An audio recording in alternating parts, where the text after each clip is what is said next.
For the first time in over a decade, a pair of South Arkansas powers are set to clash on the gridiron. Tonight in Junction City, the Dragons are set to author yet another chapter in their storied program history as they welcome in Class 3A Camden Harmony Grove for the season opener. I'm Jacob Pumphrey, and I'm atop the Emerson Brewer press box here at Paul H. Muse Field at David Carpenter Stadium. And the man to my right, he can be credited with starting it all, Mr. Wayne Pumphrey. And I tell you what, Wayne, looking down here on the field, football's in the air. We just inducted the newest class in the Dragon Football Wall of Honor. If you can't get excited about football in the border town tonight, then I tell you what, you need to get your pulse checked, because I got to tell you, it is football season. Yeah, definitely need to get your pulse checked, or check and see if your address is at a local cemetery, because, man, if this don't get you pumped up, nothing will. And like you said, Jacob, two storied programs, Camden Harmony Grove, Junction City. And to start the season off right, you got these two meeting. Like you said, first time since 2008. And speaking of the Wall of Honor, I was looking down there, and I got to looking at some, you guys going into 2018, 10 years ago, 20 years ago, Sam Grayson. And then, of course, you had Tommy Bryant, Mr. Charles Garris from the 50s. Tommy, of course, representing the 80s. And Mr. Alvin Kelly. Mr. Alvin Kelly's father, Mr. John Kelly, 33 years as a public address announcer, an outstanding class. But I was really checking out Sam, and I got to thinking, at the end of 2017, we completed 20 years of football. You date back to Sam's senior year. In Junction City, 20 consecutive trips to the playoffs, shooting for 21 this year. During that time, they played 255 games, won 219, 219 and 36. Let me throw some more numbers at you. 6 state titles, 2 runner-ups, 13 conference title. Tonight, of course, this is season opener number 21 during that span, but the last 20, they're 14 and 6. The last 5 season openers, Junction City's won them all. 3-0 at home, 2-0 away. 100 games played this decade alone, and we're 85 and 15. Now, all them numbers I just throwed at you comes down to one thing: the success of this program. And, of course, the guy standing over here next to my right knows a little something about the success of that program. And, Jacob, I don't know about you, but I'm ready to hear Coach Meeks talk about offensive and defensive linemen and technique. Man, just get me fired up. Take it away, Coach Meeks. Good to have you up here again. Glad to be back. And like I always hit on, the game gonna be determined up front, the offensive defensive line. We got a couple of veterans on that offensive line with Cody and Jack at center, and got a good quarterback coming there, a young quarterback. I think this is about the first time, if I can think of, that we start on a sophomore quarterback. You might have to look back on that. Well, you're going to make me stretch the old memory there. I would probably say, and I may mess up here very easily, but I'm going through my mind, it would probably had to be Nick Fisher when he stepped in 96. Yes, sir. And all games are won up front. The offensive line, we want to block and get a quarterback time to make his read, get a running back's time to see his holes and run good. And defensive line, you want to get pressure on them. Make the quarterback do things he don't want to do. And Jacob know, Harmony Grove got an old guy that's familiar with Junction City over there. Oh, yeah, definitely. About 11 and a half minutes till kickoff. We'll come back with some more of the Union Killen Farm Supply pregame show. This is Junction City football exclusively on the Dragon Sports Network and 101.5 The Hog.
And we're back in the border town, just under 7.5 minutes to go before opening kickoff here in the season opener between Class 2A number 2 Junction City and Class 3A number 9 Camden Harmony Grove. Again, I'm Jacob Humphrey. I've got your play-by-play tonight here on the Dragon Sports Network.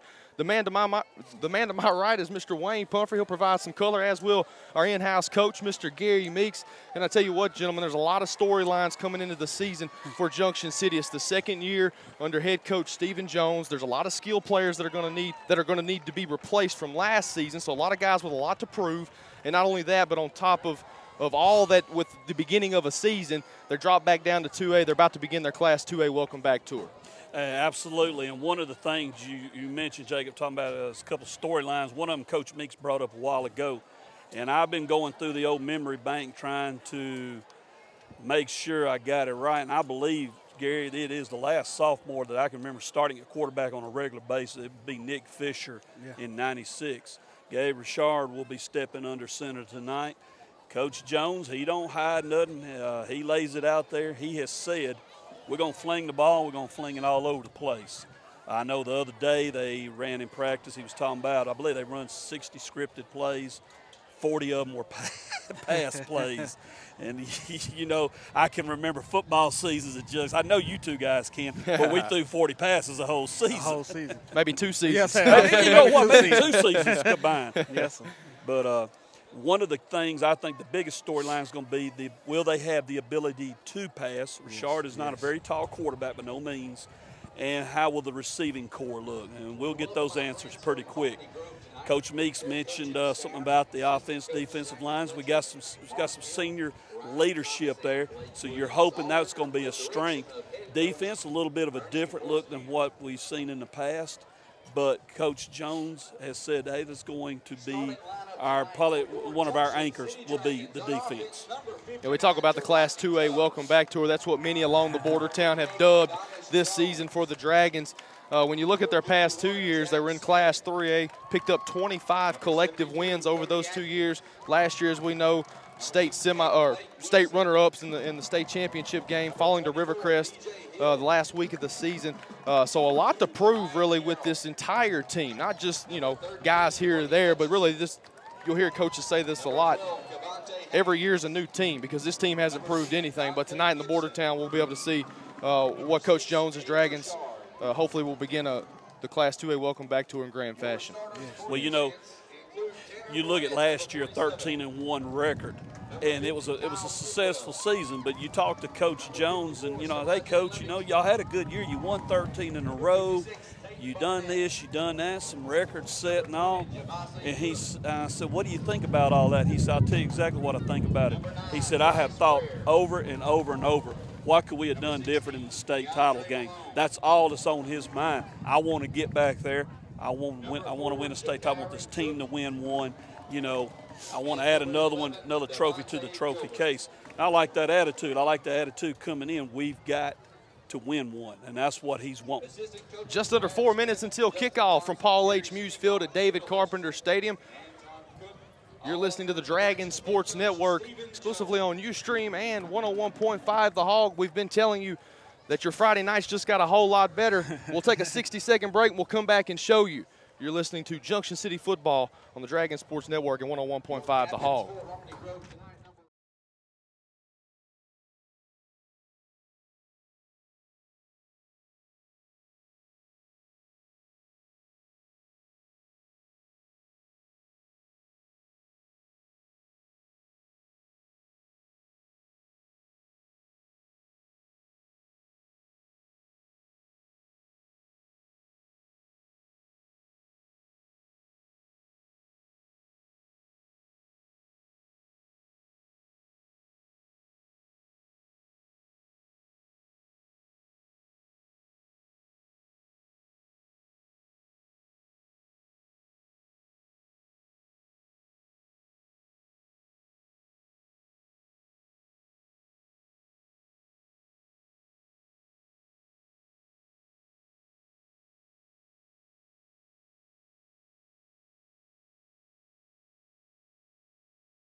We're back live at Paul H. Muse Field at David Carpenter Stadium. It's been since 2007 that these two programs, Junction City and Camden Harmony Grove, have squared off on the gridiron.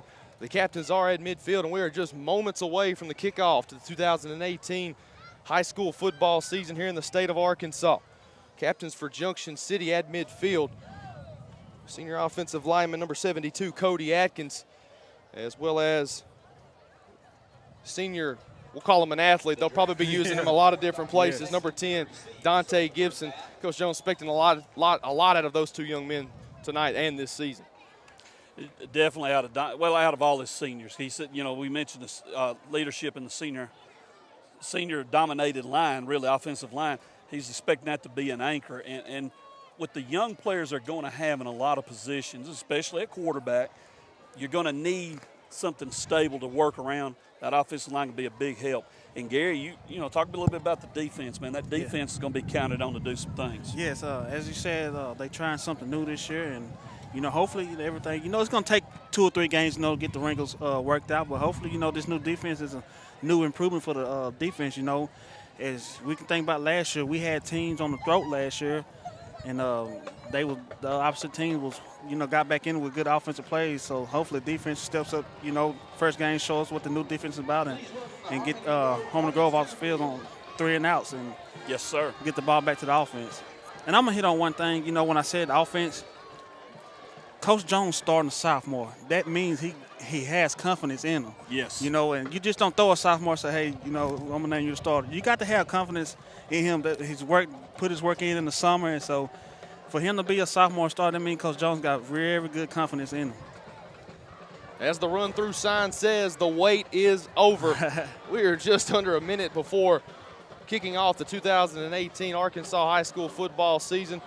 And me, myself, Wayne, Gary, we're happy to be bringing it to you live here on the Dragon Sports Network via Ustream. And for the first time ever in the 6-year history of the Dragon Sports Network on the radio, 101.5 The Hog. I tell you what, guys, Junction City making that walk up the hill. There's been a lot of great Dragon teams make that walk up the hill. And I tell you what, just being able to be a part of one of the teams that was inducted tonight, it's special. And that's why you keep coming back long after your playing days are over. That's why me and Gary are still up here. Wayne's got a whole heck of a lot invested in the Dragon football program, and so you just can't ever get enough of it, fellas. No, I don't know about it. I know you two were fired up. Yeah. Of course, you got out of weight, unathletic me. I'm looking at him come up the hill there, and I'm getting chilled. I'm like, oh, man, yeah, it's about here. And it's going to be fun. It's going to be fun to see what's going to happen with this team. Coach Jones, his second year, he's putting his mark on the program. Yes. And we talked about that a lot last year, Gary. He's got to come in here and do it his way. I mean, he's got to, and he did. And now this year, he's had time. Y'all folks got to remember, last year he didn't get here July 1st. He had an honors contract with Searcy. So he gets here and he hits the ground running. And now he's had time to kind of take a deep breath and go, okay, here's what I really want to do. And here come the Junction City Dragons. Have y'all noticed the new uniforms? Yeah, I like that. They went to the same style, but it's more of a college style, you know, top and bottom, you know, and it's all Adidas. Another thing I wanted to see that y'all noticed, did y'all notice the crown going out the field? Hey, that has been discussed. That has been discussed. And a big shout out to the Junction City ground crew, former coach David Carpenter, Mr. Ronnie Sion, Coach Lowe out here, bunch of people involved in getting this fixed up, and it's looking good. You're going to see some spots here and there, but folks, you should have seen it a month ago. Oh, yeah, it looked like a desert out here. For those of you watching on our Ustream channel, we thank you for joining in. 6th year of the Dragon Sports Network, and for those of you listening on the radio, wherever you may be, we're proud to bring Dragon football to the masses. 101.5 The Hog as the Junction City kickoff return unit is on the field, and the Camden Harmony Grove Hornets are taking their position in the kickoff spot. It's that time. Back deep for Junction City. On the far side of the field, standing at about the 11-yard line at the middle hashes, that'll be junior Jakyron Cook. And to the near side of the field at about the 13-yard line, that'll be senior Cavante Haynes. Ball's teed up at the 40. Here we go. Bearden set to kick it off. Nice kick from Gannon. Fielded at about the 14-yard line, straight up the middle. Stays on his feet is Cook. And he'll finally be wrapped up and brought down at about the 38-yard line. So that's where we'll see Gabe Richard in the Dragon offense for the first time here in 2018. And like we mentioned earlier, storylines. First couple is going to be see how this offense gets into a groove and settles down. Yes. You know, and then you got to expect some bumps and bruises and little mistakes here and there right off the bat. But if they can get that offense kind of settled down and going, that'll set the tone hopefully for the rest of the night. Formation set to the right, far hash, 39-yard line. Richard in the shotgun, the pistol. Fakes the give to Gibson. They'll throw on first down. In and out of the hands, trying to hook up with Cook there. I tell you what, if he's able to haul that one in, he may have to make just one man miss, then it's a foot race. Yes. And Homeland Grove is base defense is a 3-3-5. You know, they got the 3 down linemen and the outside linebacker, so it's going to be a lot of gaps right there in that 3-3-5. Hope Coach Jones see that and, you know, explode that right there. 2nd down and 10 after the incompletion. They'll go Wild Dragon right here. Gibson fumbles. He'll pick it up, and he's hit at the line of scrimmage. He may pick up a yard. So Junction City trying to change things up. They had Richard lined up out wide. And Gibson took the snap, wasn't able to corral it. Eventually picked it up and fell forward for about a yard. First game jitters. Yeah, First game jitters. definitely. You can tell just trying to get into that groove like we talked about. Barker on the stop for Camden Harmony Grove. It'll bring up 3rd down. We'll call it a long 8 here from the Emerson Brewer press box. Ball sits at the 41-yard line of Junction City. Pistol formation. Richard takes the snap, 3-step drop, and we've got whistles. And looks like we've probably got the first penalty here of 2018. And I believe Got a couple Dragons are clapping. Offsides on the defense. Yes. I believe so. It's a free 5 yards right there. Make it a little more manageable Yes, on this sir. 3rd down. And as you look at Homeland Grove defense, they're not big up front. You know, with them being small, you know they got to be quick. So hopefully, like I said, we get them big linemen on them smaller guys and wear them down. On the neutral zone infraction, that'll move the ball up 5 yards, spots it at the 46-yard line of Junction City. It'll be a give play. That'll go to Gibson, and he is wrapped up before he can get a full steam. Number 10. And he's brought down. That's Gannon Bearden. He's one of the stalwarts of that Hornet defense. He'll also be the quarterback. And he shot in there. I mean, that was, you look like for just a second you thought Gibson had the first, and then he was brought down immediately. 4th down and 3. The Dragons are going for it. They give to Gibson. Over the right side, and he's wrapped up and knocked down. And so number 15. Number 15, Junction City. That's Tristan Tate. Dragons turn it over on downs here on their first drive of 2018, and now we'll see from the Hornet offense. Yeah. From that offense, we got we can probably hear his name a lot. It's number 3. You know, he's that go-to guy. And number 9, the big running back. He's when they need the tough yardage. You know, he's the guy they want to get the ball to. Yeah. Sean Lucas, a senior, and number 3, Zaylon Falls. He is a junior. Those will definitely be the bell cows for the Hornet offense tonight. Pistol formation for Harmony Grove. Snap, gives to Falls, makes one man miss, but he won't make he won't make a couple more misses. He's brought down at the line of scrimmage. And it'll be I don't believe he gained any yard. I don't know if he lost any. I believe he got back to the original line of scrimmage. Yes, excuse me, number 2 is one I was talking about for Homeland Grove. Number 2, Kentrell Hill. He's the talk of the town, you know, down in Homeland Grove. When they need short yardage or a big pass play, that's what they want to go to. Number 2 is right here splitting out the tall receiver.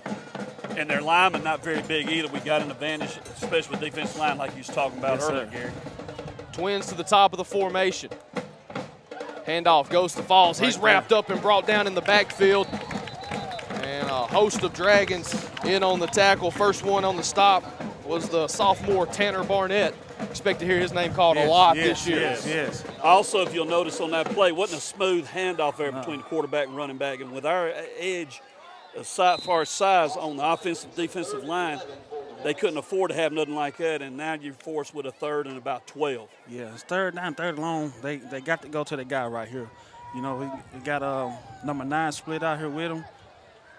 Hill at the bottom of the formation. That's their big target, and they'll There look it to is. him Well, they're immediately. going. 1-step drop. They toss it up. He's got space. Hauls it in, and that'll be a big play for the Hornets. 1st down and a whole lot more as they move into the red zone. Mark him out of bounds at about the 13-yard line. And that looked like a mismatch from the word go right there, because when Gary mentioned that's the guy they're looking for, they went to him, and you could tell he done got him a cushion to where he could go for the ball. Great catch. Give him credit because he got hit as he's bringing it down. He still held on to it. Yes, and you know, all the quarterback did was throw the ball up there and let the receiver make a play. That's it. Be first down and 10 for the Hornets. They're in the red zone. Handoff over the left side. Still on his feet. Finally wrestled down. Ball was carried by number 7. Is the sophomore Arnold. Tackle made by number 20, Javante Cook. And Junction City still controlling that interior, like we talked about, trying to get it established there that they're going to take control of it. Now the key's going to be Harmony Grove knows now they got a little something to work with. Yes. Got to watch out. They're going to go more than likely. They won't waste no time. He split out wide again. They're going to go to him. 3 yards on the rush over the left side. Now Gannon. He's in the shotgun. Arnold set to his right. It'll be a spot pass screen. That's going to be Falls, and he's going to take it in the end zone for the touchdown. Yes, and on that play right there, give Grove coach good credit. He's seen how far the D-back was playing off right there, and that set up the little short screen pass. And, you know, you get a short, quick guy like that, room to run in the open field, you know, it's hard to tackle him. Gannon Bearden to Zaylon Falls for a 10-yard touchdown pass, and Camden Harmony Grove has struck first here in this season opening tilt in the border town. 6-0 are the Hornets as we're set to try the point after attempt. Looks like the Hornets will decide to go for 2. Unique formation. That's some of that old single wing from Bearden right there. Single wing, look just like Coach Horskamp did back in his Bearden days. Nowhere to go, wrapped up, and it'll remain 6-0. We'll step aside for 30 seconds. This is the Dragon Sports Network on Ustream and 101.5 The Hog.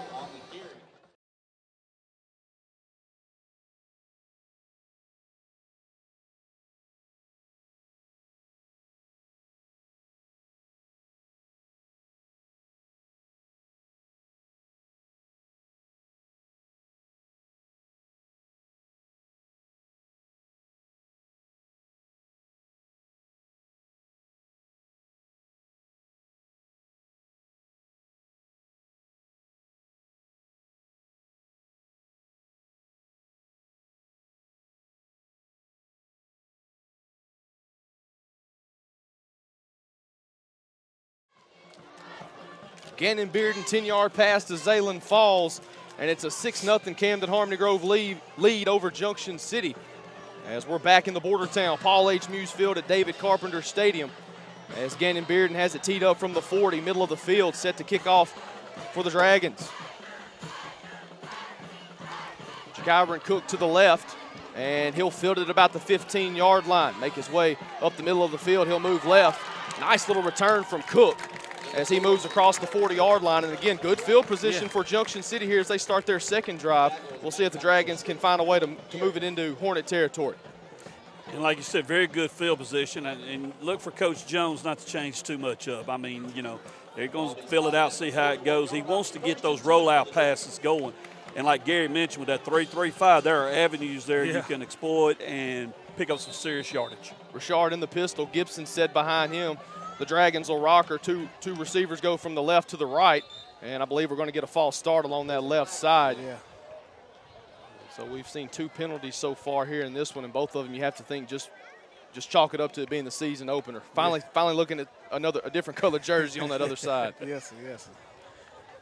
And false start assist against the Dragons. False start penalty for Junction City. That'll make it first down and 15 for the Dragons. Backs the football up to the 36-yard line. Ball in the middle of the field. Gibson will sit behind Richard, who's in the pistol. Single receiver to each side. Brady Hutchinson, the receiver to the left. Richard, they move to the shotgun. Takes the snap. Ball's batted in the air. That's trouble, and that pass will be picked off. Ball was hit in the air, and it was picked off by Tristan Tate. The senior linebacker snagged it out of the air, and here the Hornets are with a 6-point lead in great field position. And it's the thing that we talked about. Coach Jones is going to want to get the rollouts going. You got a small quarterback. He's got a good arm, but he's got to be able to see those receivers. Well, then if you notice, it didn't really roll out. It's just kind of a straight drop, and the ball gets batted up, and now you're counting on your defense to make a stop. 8:15 to play, first quarter action. Camden Harmony Grove 6, Junction City 0. Ball at the 36-yard line, right hash. Hornets will be moving from left to right, but we've got whistles. Delay a game. And look for Grove. You know, you got the ball right here. Look for them to go for a touchdown pass right here with number 2. You know, they seen the mismatch they got on them earlier. Look for coach to go for it right here. And I agree, Gary, because, and we're not, belittling nobody or nothing like that. Yeah. It's just you could tell Yeah. it's going to be a problem covering them. And, I mean, he had that cushion right there. All the quarterback had to do is lay it up. I'm like Gary. They're going to come back to that. They're going to come back to it soon. Yes. Because I'll be shocked if they don't. Yeah. 1st and 10 for Harmony Grove, ball at the 36-yard line. Right hash, moving from left to right. Back to either side of Gannon in the shotgun. They'll hand to Falls. He'll spin forward and down inside the 35. They'll mark him at about the 32-yard line. Kyron Cook in on the stop for Junction City. And while we got a second, just to shout out to some of our sponsors, Southern T-Shirt Company, Russell Cellular, LG Farm and Timbers, Kevin Norris Memorial, Junction City Band Boosters. We're glad to have all these folks on board with us and excited about another season of Junction City football. Gannon Bearden in the pistol. And he'll roll out to his left. He's got a little time to throw, finally being pressured from the backside. He'll lower his shoulder and stay on his feet. Not a bad little carry right there from the quarterback. The senior falls forward for a couple of yards, moves inside the 30-yard line. Kyle Kidwell on the stop for Junction City. Dante, he broke him down right there. He didn't try to – he took the right angle for him to stop him right there on that third down. Big third down right here for the defense. Big third down. Absolutely. Which are probably in 4th down territory, but you'd like to get a push on them going back to make the 4th down even longer. 3rd and 3 from the 29-yard line. Bearden in the shotgun, falls to his right. Takes the snap. Again, they're going to go to the big target in Hill. They lay it up the right side, and the pass is broken up. Great defensive coverage right there. Hats off to Bryce Ware, knocking that ball away from Kentrell Hill. Yeah. Coach Horskamp kind of had the same thing in mind on that 3rd down. Yeah, and that's all the cornerback got to do is notice the quarterback, he's just throwing it up and wanting the receiver to make a play. If that D-back stay with it and keep his eyes on it, he can contest for the ball himself like he just did. And that's what Bryce did there. He got position. Yeah. If there was going to be a penalty on that play, it had to come from the receiver. Bryce was in perfect position and great job. And like Gary said, they're going. Twins to both sides of the formation, 4th down and 3. Bearden takes the snap. He's got enough time to throw in the pocket. Finally being pressured up the middle. And he's going to keep it, and he's going to race it. Nowhere to go. Good job. And we're going to see a flag on the play, but I believe that, like you said, Coach Mix, I believe that's going to be a clipping. I'm hoping so, too, there. Yeah. Javassier Cook tracking down from the far side of the field. Yeah, blocking the back. And that'll be a block in the back on the Hornets. So Gannon wasn't able to pick up enough on the carry anyway. That should stop you needed right there. And that is definitely the stop Junction City needed. And let's go back one more time. What helped set that all up was a great job Bryce did on covering, because Harmony Grove had saw that was a big opportunity there, and they were going for it. Yeah, the quarterback didn't look nowhere else but over here, the number 2 side. He didn't look on the opposite side. And like I said, when they want a big play, they want to go to number 2. That's it. And they're going to come back. They're going to try it again. Yeah. But right now you want to see, I know definitely want to see this offense get going. Yes. 6:43 to play, first quarter action. Gabe Richard, the sophomore, in the pistol. Handoff goes to Gibson. He's got a lot of running room on the right side, and he'll pick up a first down. So a big positive play right there for the Dragons. 11-yard carry from Dante Gibson, and he moves it up to the 43-yard line of Junction City. Look for a little tempo out of the offense right now. And the Dragons will hurry. In fact, we saw a lot of that last year. Single receiver to each side. Richard gets the snap. Hands off goes to Cook. Yeah. And a nice run right there by Jakyron Cook. He'll pick up 7. Actually, we'll give him 8 from the press box, and Junction City's across midfield. Yeah. And this is good to see. You want to see these good runs like this, because this is also going to help your quarterback settle down. You know, he's going to have some butterflies and all that. You get your running game going, that helps the quarterback a lot. And they give to Jakyron Cook again. He's met at the line of scrimmage. He'll try to muscle his way toward the first down marker. Forward progress. He should have got it. And they'll give him forward progress. He still may just be a little short of resetting the chains. How many quarterbacks turn around and play linebacker on defense? That's Harmony Grove's quarterback doing. Not many. I was kind of wondering, I was watching him like, he's a really linebacker there. You know, I thought maybe they'd have him back free safety or something, but he keeps coming back linebacker. Yeah. And you don't see that a lot. Used to. Not now you don't. And they got him listed at 210. He's every bit of it.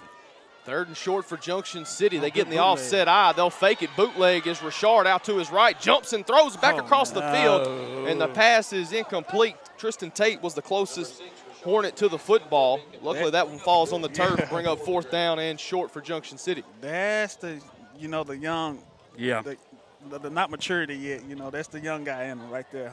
I know Coach Jones talk to him about that. You never throw back across your body right there. It was 3 Hornets near that ball. I was glad to see it hit the turf. Yeah. Big third down for the Dragons. Third down and 1, 5:29 to play in the first quarter. First down. And Gibson, he'll motor through the left side over left guard. Nice job by the offensive line to create just enough space. That'll reset the chains for Junction City. Yeah. They'll spot the ball midfield, 40-yard line of Harmony Grove.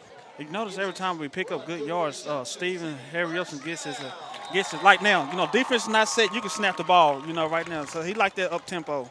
Single receiver to both sides of the formation. Again, naked bootleg. Richard rolls out. Pressured, hit as he throws, and that one was almost picked off. Yeah. Just in and out of the hands of Zachary Ransdale, the junior linebacker. Yeah. And about Gabe, he's more of a drop back quarterback than your average, your rollout quarterback. I think he's more comfortable when he's taking the steps back than trying to bootleg, on the ends. And Harmony Grove's also shooting the gaps there. Yeah. Watch closely what they're doing. They know on them rollouts they got a shot at them, and they're coming. Twin receivers to the top of the formation. That's on the right side. It'll be a pitch to Gibson. Makes one man miss. Nice little run right there by Dante. He'll pick up 11 yards down inside the 30 as we've hit the 5-minute mark here in the first quarter. Well, it's like my old pap always said, Gary, that well water's cold. You go on back and get you another drink, and that's what they're doing here with this running game. Yes, sir. Junction City's got it going, so they're going to keep right on going to the well with it, I believe. Got a timeout by Grove. And a timeout on the field. Harmony Grove takes it. We'll take it with them. You're watching Junction City football exclusive on the Dragon Sports Network and 101.5 The Hogs.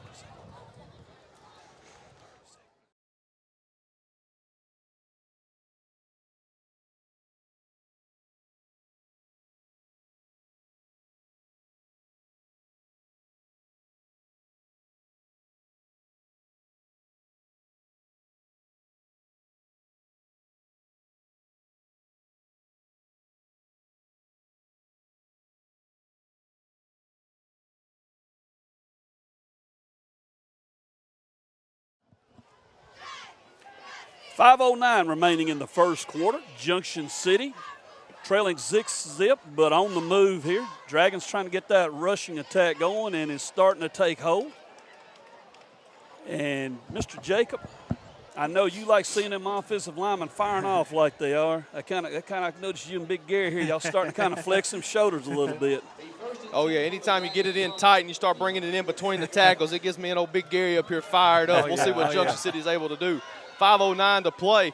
First quarter action. Richard, 3-step drop. He'll throw, and the pass is intercepted. Was trying to hook up with Cavante Haynes, and the defensive back for Harmony Grove is going to return it over the 35. Wasn't able to get the number. I believe that's Jeremy Edwards, sophomore cornerback. Just stepped right in front of Haynes, picked it off, and took it about 20 yards up the Harmony Grove sideline. And so a promising Junction City drive ends in yet another turnover. And you hate seeing that. Of course, a young quarterback, that's going to happen. Yeah. You look like if he could have put just a little more air under Coach Meeks, he might have had a guy running right onto the end zone. Sir. And he also got to see the field. You got to know where your safety's at all times. Make your reads. Yeah, make your reads right, because the safety is going to determine where you put the ball in. Gannon Bearden in the pistol. Handoff goes along the right side. He'll try to job. lower it Good short, job. but there's Outstanding job. absolutely nowhere to go. Junction City getting there in a hurry. Several Dragons in on the stop. The first one was Javassier Cook, the senior linebacker. And I love the way that was a total team effort there. Yes. Stretch that play Stretch out, just let him keep going because he's fixing to run into the sideline. Yeah. You right now, you still got plenty of time left in this first quarter, to get the ball back and let the offense score. You got to get something going for you that's going to spark everything. That's it. Yep.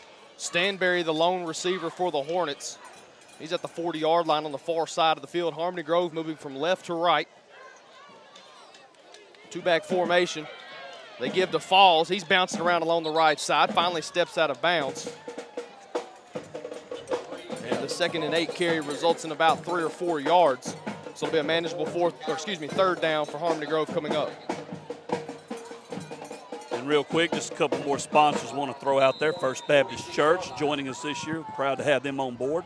Hog Wild Pest Control, Junction City Floors, and Kim's Hair Salon. 3rd down and 3 for Harmony Grove. One back to either side of Bearden. Man in motion across right to left. Just to get you one-on-one down here on the bottom. Yep. And they hand off. That's going to be Arnold. And he's going to pick up the first down. Ball's on the ground. It was knocked loose. Dragon ball. And Bryce Ware falls on it. And so back-to-back turnovers. And it'll give Junction City the football. So the Dragons catch a break on defense. And we'll see from that Junction City offense. And there's the spark you was talking about, Coach Meeks. Good lick, and Bryce Ware, the man, on the spot. Yes, sir. Not sure who knocked it loose, but it would have been a first down run and a little bit more after that. And give Grove, I'm sorry, Jake, give Grove credit. Good call there, too. Yeah. Richard hands off to Gibson. Oh, good job. Tries to cut back across the grain. He'll still have a pretty positive gain right there as he moves across the 45-yard line. They'll mark him down at the 47. Yes. And Stephen bringing me and him talked about this. You know, you bringing a no-huddle to two-way ball. You know, you don't see too many no-huddle runs in two-way ball. No, you don't. Junction City likes to move fast, and they like to move fast often. As Richard's in the pistol. Handoff, Gibson over the left side. And that ball's on the ground. I believe they're going to say he was down. I believe they're going to call him down, Yeah. though. Yeah, And that's a good call by the officiating crew. Yeah. Most of your no-huddles, you know, are up north, and they're more out of the spread, you know, passing. You know, it's a different ball game, you know, when you bring the no-huddle running ball in two-way. Especially, you know, most of everybody in South Arkansas or in two-way ball going to be big up front. That's it. Jakyron Cook will spell Gibson in the backfield. Jemiah Carroll and Barnett shift from right to left. They give to Jakyron Cook. Leaps over a man, and he's finally tripped up, but not before he makes his way down across the 40-yard line. They'll mark him down at the 39. And so here again we see Junction City starting to get something rolling offensively. Yes. Right now when you want to snap the ball when Grove is not, you know, not even set on the line right now. Everybody just walking, hands on the hips. Under 3 minutes to play, first quarter action. Junction City trails 6-0. Richard fakes the handoff. Spot pass to the left side. And really nowhere to go. Brady Hutchinson, the recipient of that pass from Richard. Lost a yard right there, I think. And I believe he will have lost a yard. But one other thing, Gary, you're talking about the no huddle and double-A ball. You got to have personnel that can actually run it and everything, and have the numbers. And Coach Jones blessed, but you got some guys that can do that. Yes. And it's the type of offense he wants to run. Yes. Hutchinson and Haynes, the two receivers to the right of the formation. They give to Jakyron Cook. He muscles his way down across the 35-yard line. Pretty close. Lunges forward for what could be a first down to keep the chains I'm moving. going to say it is. That should be a Yeah, first. it is. Yeah, there we go. Yeah. Got the motion from the White Hat, and that will reset the chains for Junction City with 2:12 to play here in the first quarter. The only score of the evening came on the Hornets' first drive from scrimmage, a 10-yard touchdown pass. Junction City looking to answer. Richard, pump fake. He'll go to the left side. He's got a man. Hutchinson got in between the corner and the safety, but that ball was thrown too far out of bounds. Yes, and you just see who Grove got at safety. You know, they got the guy, number 2, the receiver at safety. You know, if you want to throw the ball with him playing deep safety, you're going to have to look one way to throw him off, make him go to the opposite side of the field, then come back to the guy you want to throw the ball to. So hopefully, you know, he can figure that out. You know, if he's playing in the middle of the field, if I want to go right, I got to look left and then go back right. Even up front for Junction City, they give to Jakyron Cook.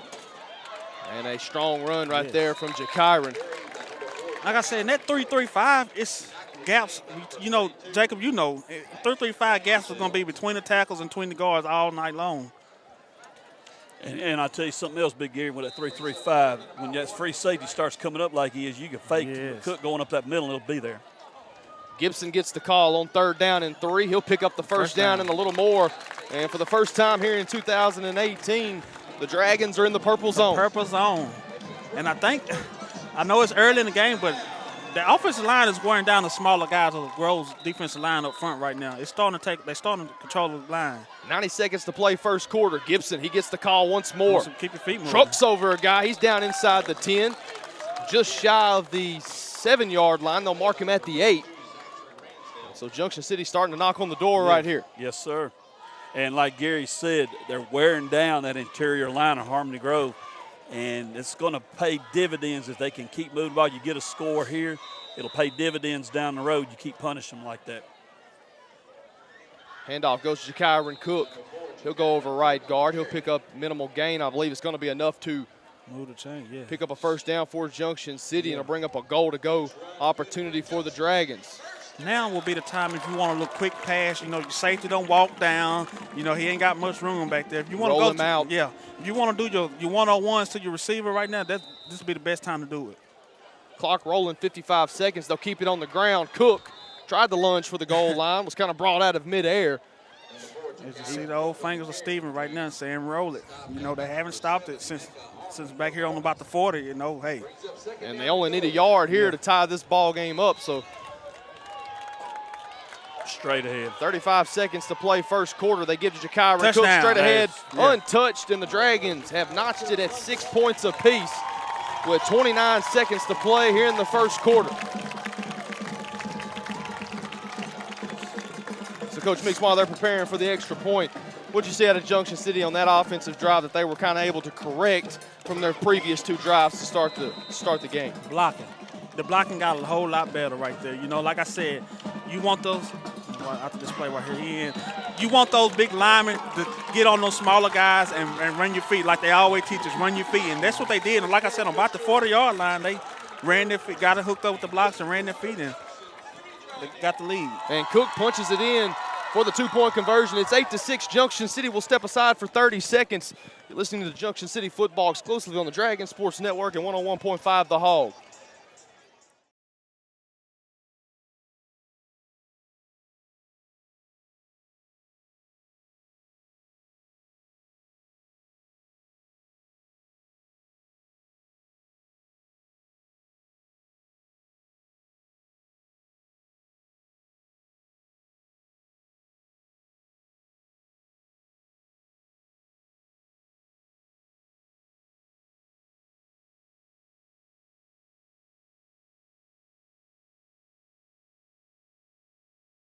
Class 2A number 2 Junction City 8.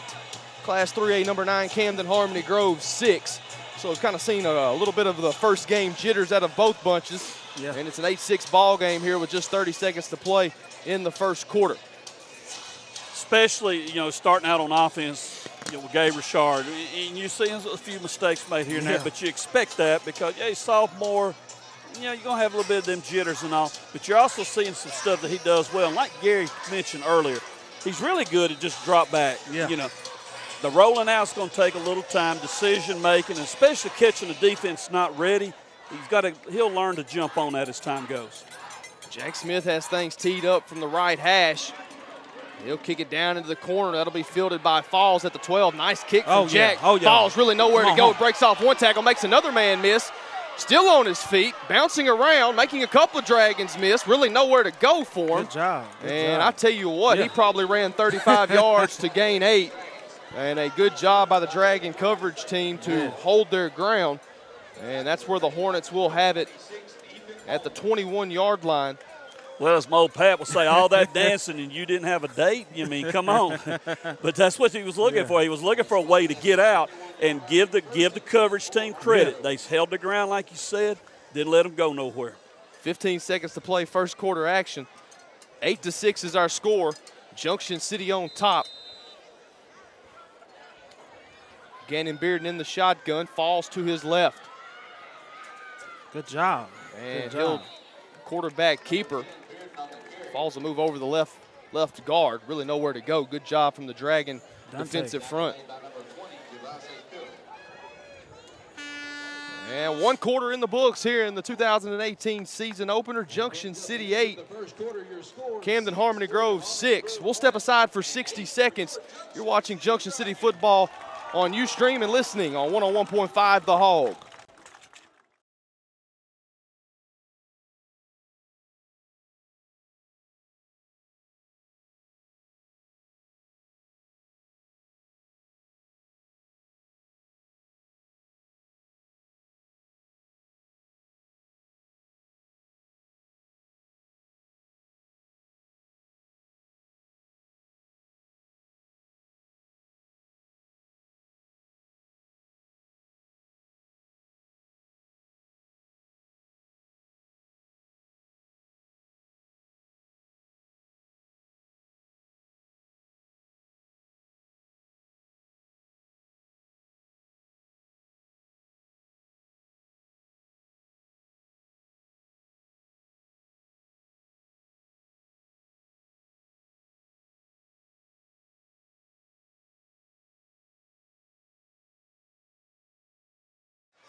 Second quarter set to start here in Junction City.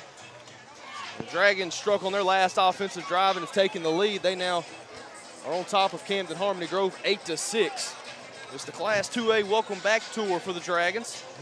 Camden Harmony Grove, the first team to face Junction City again. First time in over a decade these two teams have squared off. They've had a lot of formidable meetings in the past. Wasn't that the credit card year? It was the credit card. We may have to get to that later for sure. Gannon Bearden in the shotgun. They got twins set to eat both sides of the formation. Two-step drop, turns, and intercepted. He got it. Yeah. And an acrobatic Man. play, nicely done. By a sophomore right there. Devontae Gilbert, the sophomore, Yes. he was able to tip it back to himself, and he has just set up Gabe Richard in the Junction City offense with great field position at the 35-yard line of Camden Harmony Grove. As I looked at the defense right there, they playing a lot of young guys on the defensive side. Like I said, sophomore right there, number 11. I can't think of the other number. He's a sophomore, and that's good. You're getting good play right there out of your young guys. And I'll say this, it was a very good play by him, but Harmony Grove has spotted a little weakness Yes. there. We'll get back to it in a minute. Single receiver to both sides of the formation. Richard in the pistol. The call goes to Gibson. Yes. It'll be another solid run from Dante Gibson. Aside from the first couple of rushes for him tonight, he's been picking up 4, 5, 6 yards a tote. Now, see, here's where you can catch a defense off guard. They had to make a change. A helmet come off a Harmony Grove player. They had to hurry a guy in. And Coach Jones wanting that offense to roll, they could have caught him off guard. Richard again in the pistol.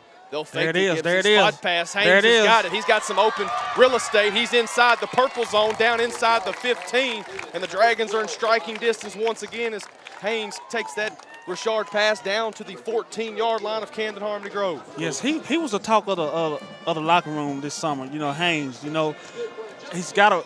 They love him. You know, on the offensive side and defensive side of the ball, every receiver. And he's definitely got a height advantage on the main man covering him tonight. Gibson takes it, and he moves inside the 5-yard line down to the 4. The big uglies are starting to wear down the defensive line up front from the Hornets right now. You know, like I said, when those on the quicker guys, you got to hook to them first before they, you know, get on you. And I hate it blocking smaller guys. Gibson gets the call on 1st and goal. Goes to got the it. right side, dives over the pylon, touchdown, Junction City. yes. Unsuccessful on their first 2 drives of the night, and they found pay dirt on their last 2. It's 14-6 Dragon advantage. They lead by 8 with the extra point pending. I tell you what, Gary, talking about those little linemen, they are tough to block, but credit Junction City. Yeah. If they start wearing down that defensive front, it could be a long night for Camden Harmony Grove. And you look at that right side of the Dragons, you know, you got Big Cody and Blake Wilson right there on that right side. Them 2 guys get a hold of you. You ain't going too far but back. The 2-point try. Richard rolls out to be a naked bootleg. He's got plenty of time to throw. Looking, tried to thread it in there. He got It's it. caught. What Nicely a done. catch. Devontae Haynes wrestles it away from a defender, and it's 16-6 Junction City on top. 11:09 to play in the first half. You're watching and listening to Junction City football exclusively on the Dragon Sports Network and 101.5 The Hog.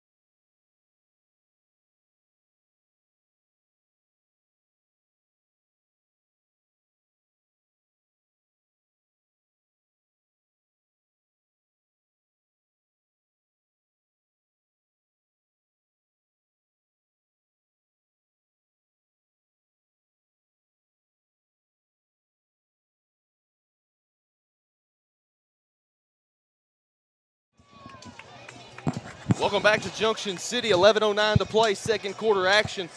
The Dragons 16, Camden Harmony Grove 6.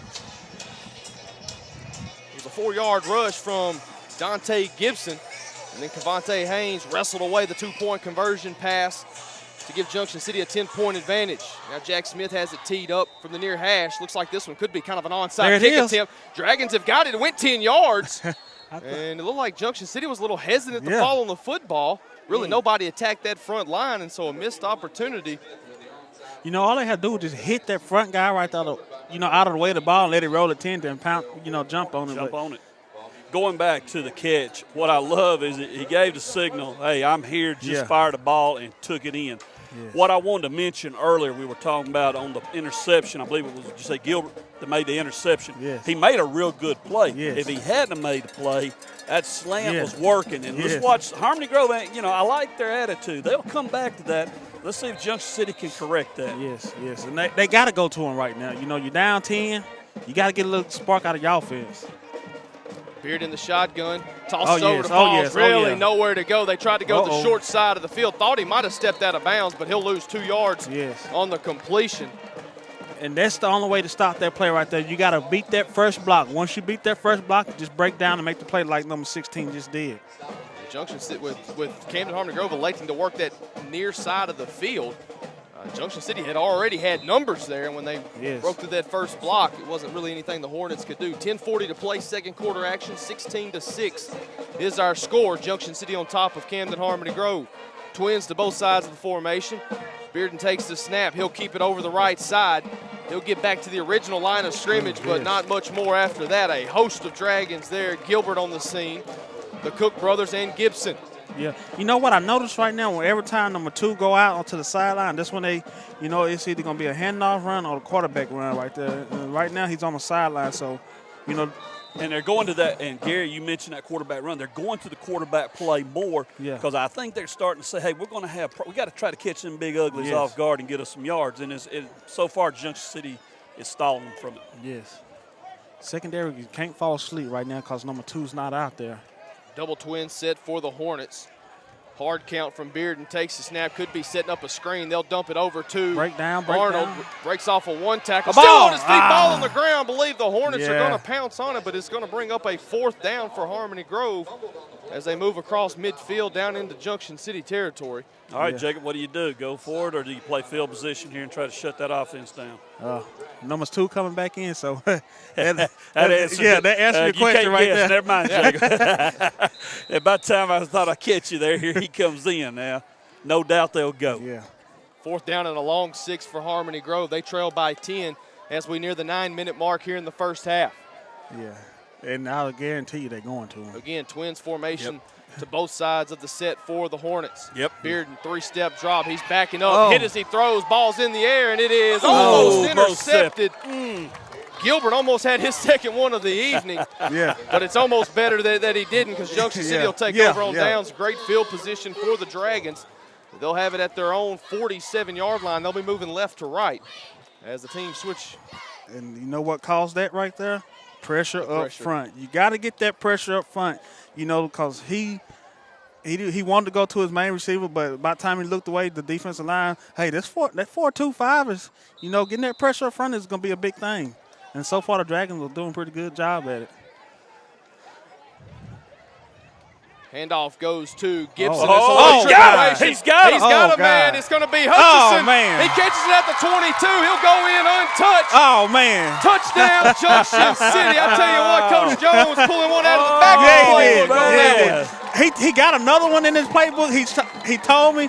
Hopefully we see it tonight, but that's one of them right there. Hey, that right there will hurt you right there. That coming out of turnover on downs right there, then you busting with a big play right now, you set yourself up for a good I'll tell you how wide open he was. He was in a whole different area code than everybody else. He was down there at Shamrock. Yeah, he's at Shamrock getting ready to get him one of them big 40 ounces. Yeah, he was. Yes, sir. Yes, sir. 20-6 is our score. Gabe Richard, 56-yard connection to Brady Hutchison, and the 2-point conversion is good as well. It's 22-6 Junction City. And the Class 2A welcome back tour starting to get cranked up in grand fashion. 8:48 to play, first half. We'll step aside for 60 seconds. You're watching Junction City football on the Dragon Sports Network and listening on 101.5 The Hog.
Welcome back to Paul H. Muse Field at David Carpenter Stadium. Jacob Humphrey, Wayne Pumphrey, and Gary Meeks, the top brewer.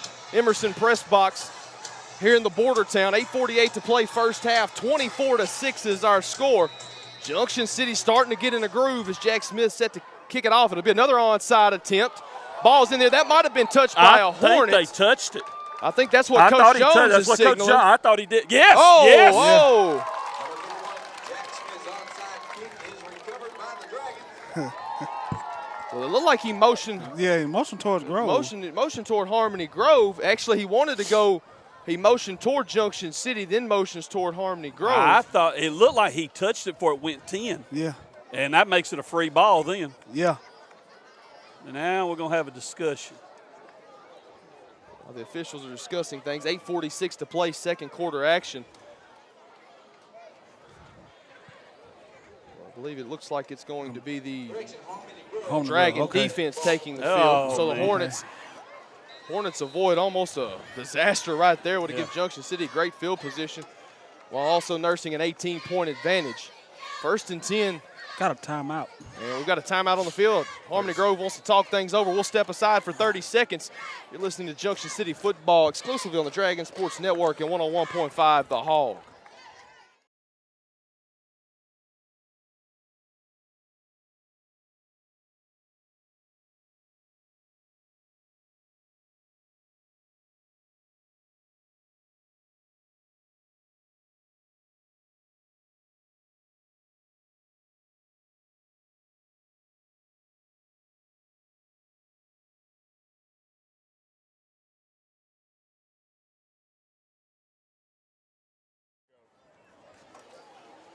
Coming out of the timeout, 8:46 to play.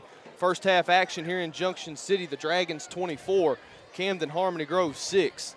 Season opener for both teams. In fact, we've had high school football action all over the state of Arkansas going on just about all week with the new edition of the Week 0 rule, allowing schools to try to get 3 games in 4 weeks.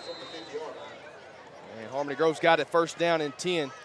Running back to both sides of Gannon Bearden, who's in the shotgun. He stands at about his 45-yard line. They'll give the Falls, and he is almost wrapped up in the backfield. He's bouncing around. He's down at back across the 40, trying to work on the left side, still on his feet, and he'll finally be wrapped up and brought down. I tell you what, reminds me of a Barry Sanders run right there. He ran 40 to really gain nothing statistically.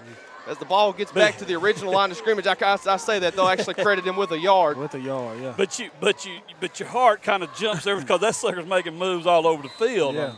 Michael Jackson didn't have moves like that, I'm telling you. Yeah. And then the players right there, that'll spark our offense, Yes. That's what they're looking for. We was talking about it during the timeout. They're looking for that spark. They're trying to get a little something going. And it stems from what we talked about earlier, that defensive line taking the charge. Under 8 minutes to play, second quarter action. Twins to the right, and Bearden, he'll keep it this time. He'll pick up a minimal gain, about, we'll call it 2 yards from up here on top of the press box.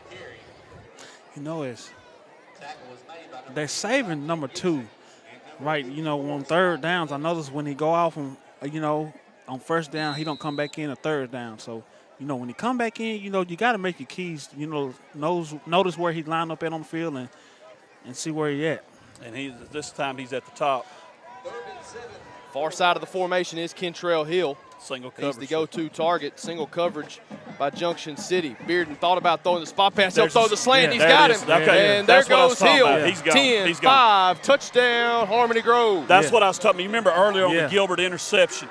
Give him credit, outstanding play. But if he don't make that play, that happens right there. And Harmony Grove has spotted that on the slant. They're seeing some holes in the coverage. Okay, they made a good play, stopped us deep. Now they're coming back with a slant. Give them credit, great call. Let's see what the Dragons do. And Coach Meeks, correct me if I'm wrong, looked like they tried to fake the bubble screen, and then they went back with the slant and caught Junction City sleeping just a little bit with 7:08 to play. It is a 12-point lead now for the Dragons. Cut down from 18 as the Hornets line up to go for 2 here. Like I said, when he come back in the field, they're going to go to him. They'll keep it in tight, man in motion. They'll fake to him. Actually, they didn't fake to anybody. They went ahead and give it to Arnold. And they gave it to him. One guy said no good. One guy said it was good. So Mecca Arnold Punches it in from 3 yards out, and that'll make it a 10-point advantage. 7:08 to play, second quarter. Timeout on the field. We'll take it with them. We'll step aside for 30 seconds. This is Junction City Football on the Dragon Sports Network and 101.5.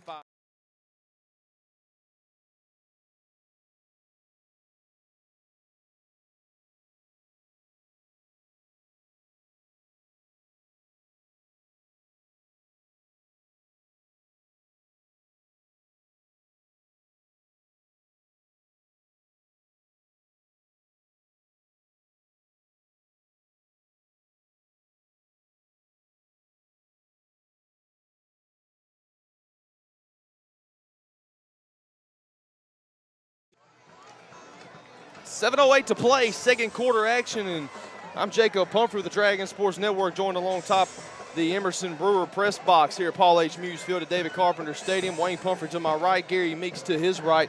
I tell you what, you hate to say that that's a turning point of the game, or that they were facing a potential turning point of the game this early, just in the second quarter, but it definitely helps Harmony Grove's efforts moving forward that they were able to punch one in there. Definitely, and after the kickoff here, we'll go a little bit in depth, just real quick on that play they called. Outstanding call. Bearden's got it set up from the middle of the field, and Haynes will field it running at his 20-yard line. And he's bottled up and knocked down at the 35, so 15-yard return right there from the senior athlete, Cavante Haynes. And Junction City will take over 1st and 10 from the 35-yard line. We're learning basically in the U defense the 4-2-5, and we've got the athletes to play. There's no doubt. But what I like is I want to say Bearden because they got the former Bearden coach Ernie over there. The Harmony Grove spotted that slant and knew it could work. They tried it, almost worked, then they tried it again. They're going to put a little trickery into things now, try to catch us off guard with their inexperience. Dragons will keep it in tight. They'll still use 2 wide receivers, one to either side. Throws over the middle, and the pass is intercepted. Hutchinson was able to grab the defender out of the air, but not before he's able to haul in the pass, and that's Hill. He went 47 for the score just moments ago, and now he's giving the ball back to the Hornets with good field position as they trail by 12 with 6:57 to play here in the first half. Yeah, he looked at him the whole time. I was going to say, he telegrammed that one. And, that Western Union couldn't have done a better job delivering there. And what he's got to understand, and it's going to take time. His first game, just the second quarter, there's things he's got to learn, and he's got to learn them pretty fast, unfortunately. And one of them is you got to be able to read that defense right. Yeah. 1st and 10 for Camden Harmony Grove. A back set to either side. They might have moved early. No call. Falls gets the carry. He'll bounce around and finally choose to go over right guard. They're saying he fumbled the football. And you still no word from the officials. They're ruling down. They're going to say Falls was down by contact. He'll pick up a solid 5 yards, bring up 2nd down and 5 for the Hornets. The ball at midfield. Two's going out. He's going out, Okay. Like I said, 1st down, he run the 1st down play, then he go out, and 3rd down, he's come back in. Gannon Bearden, the quarterback for Harmony Grove. Falls and Arnold in the backfield with him. Yes. They'll give to Falls. He's hitting the backfield. Tanner Barnett there. Samaje Livingston to help out the calls, as well as Tate Barnett. So the Barnett brothers and Livingston in on the stop. Nowhere to go for the Hornets. And again, another quick 3rd down that Harmony Grove's facing here as we are under the 6-minute mark here in the first half. Yeah, and I thought so. He lost about 3 on that one. So you got a 3rd and long, and here comes your buddy, Gary. He's back in, so get ready. Get ready. Now, and knowing her count, he'll try the same thing. Yeah. He'll try it again. He's got 9 and 2 split out to the top. Twin receivers to both sides of the formation. Ball on the right hash. Bearden with enough time to throw. Dumps it off the Falls. He's corralled. Gibson and Jakyron Cook there on the stop. I tell you what, if those 2 young men aren't there on the scene and Falls, he's going to run a long time. Yes, sir. All right, Jacob, I'll just challenge you again here. What do you do? It's 4th and about 8. Does he roll the dice or is he going to punt? I think with the clock running down, you try to get on the back of your defense right here. Hope you get a good punt off and allow your defense to try to come up with a stop here before the half. I agree, and those like what they're going to do. Yes. Or they got to be that way. I believe that's trying to see who that is in punt formation. That may be Bearden, the quarterback. He's back a little bit deeper, about an 11-yard drop, but he's still got twins to either side. And he'll go ahead and punt it. Nice little punt. Nice one. Jakyron Cook will watch it go out of bounds. And so not a bad job right there by Gannon Bearden. He's able to flip the field position a little bit.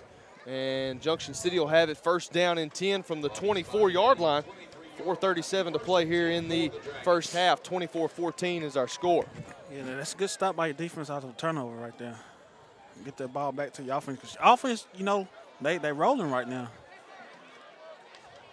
Look for them to go. Let's see if we get that running game going again. Cook and Gibson pound away at them a little bit, you know, Coach, and let's see then if we can go to the air. And with Coach Jones, there's no telling us what's in that bag of tricks because he's talked about a few things he wants to do. Yeah. And he's done showed us one, and now let's see what he does. If he run the play that he showed me, y'all gonna be amazed.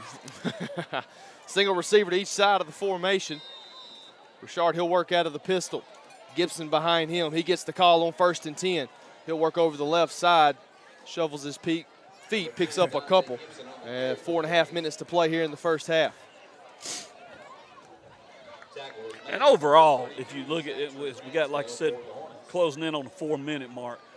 Defense has really came on, started showing some good stuff. Offense is starting to get its groove. Yes.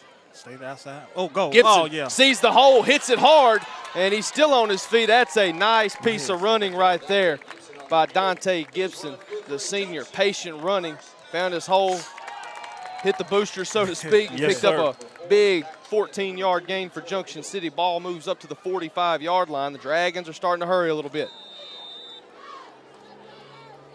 They'll stack it heavy to the left side. Again, offset pistol. Pitch goes to Jakyron Cook. He spells Gibson. Bounces around on the left side. Hit, still on his feet. Richard tries to throw a block. Cook looking for some space. Really nowhere to go. Best bet might be just to go down. Yes.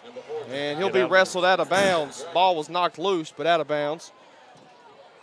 To go back to the previous run, Jacob, you said something there and I saw what a song gives. Patience. Patience, you know, yes. my hole's open up. I got a little block here. I'm going to shoot through it. You know, don't try to be fancy. I'm going to get those yards. And you still got, you're still in a good situation. We lost a couple here, but second down, you got 3:30 to go and all 3 timeouts. Under 3.5 to play. Richard working quickly out of the pistol. Fakes the handoff to Gibson. Tunnel. Pass over to Haynes. He's got running room. He's got a block by Big Oh, Boy yeah. Wilson. He's gone. He got 20, 15, 10, 5. Touchdown, Junction City. Nicely done right there from the Dragons. Gabe Richard's got his second touchdown pass of the night. Cavante Haynes has got his second touchdown reception.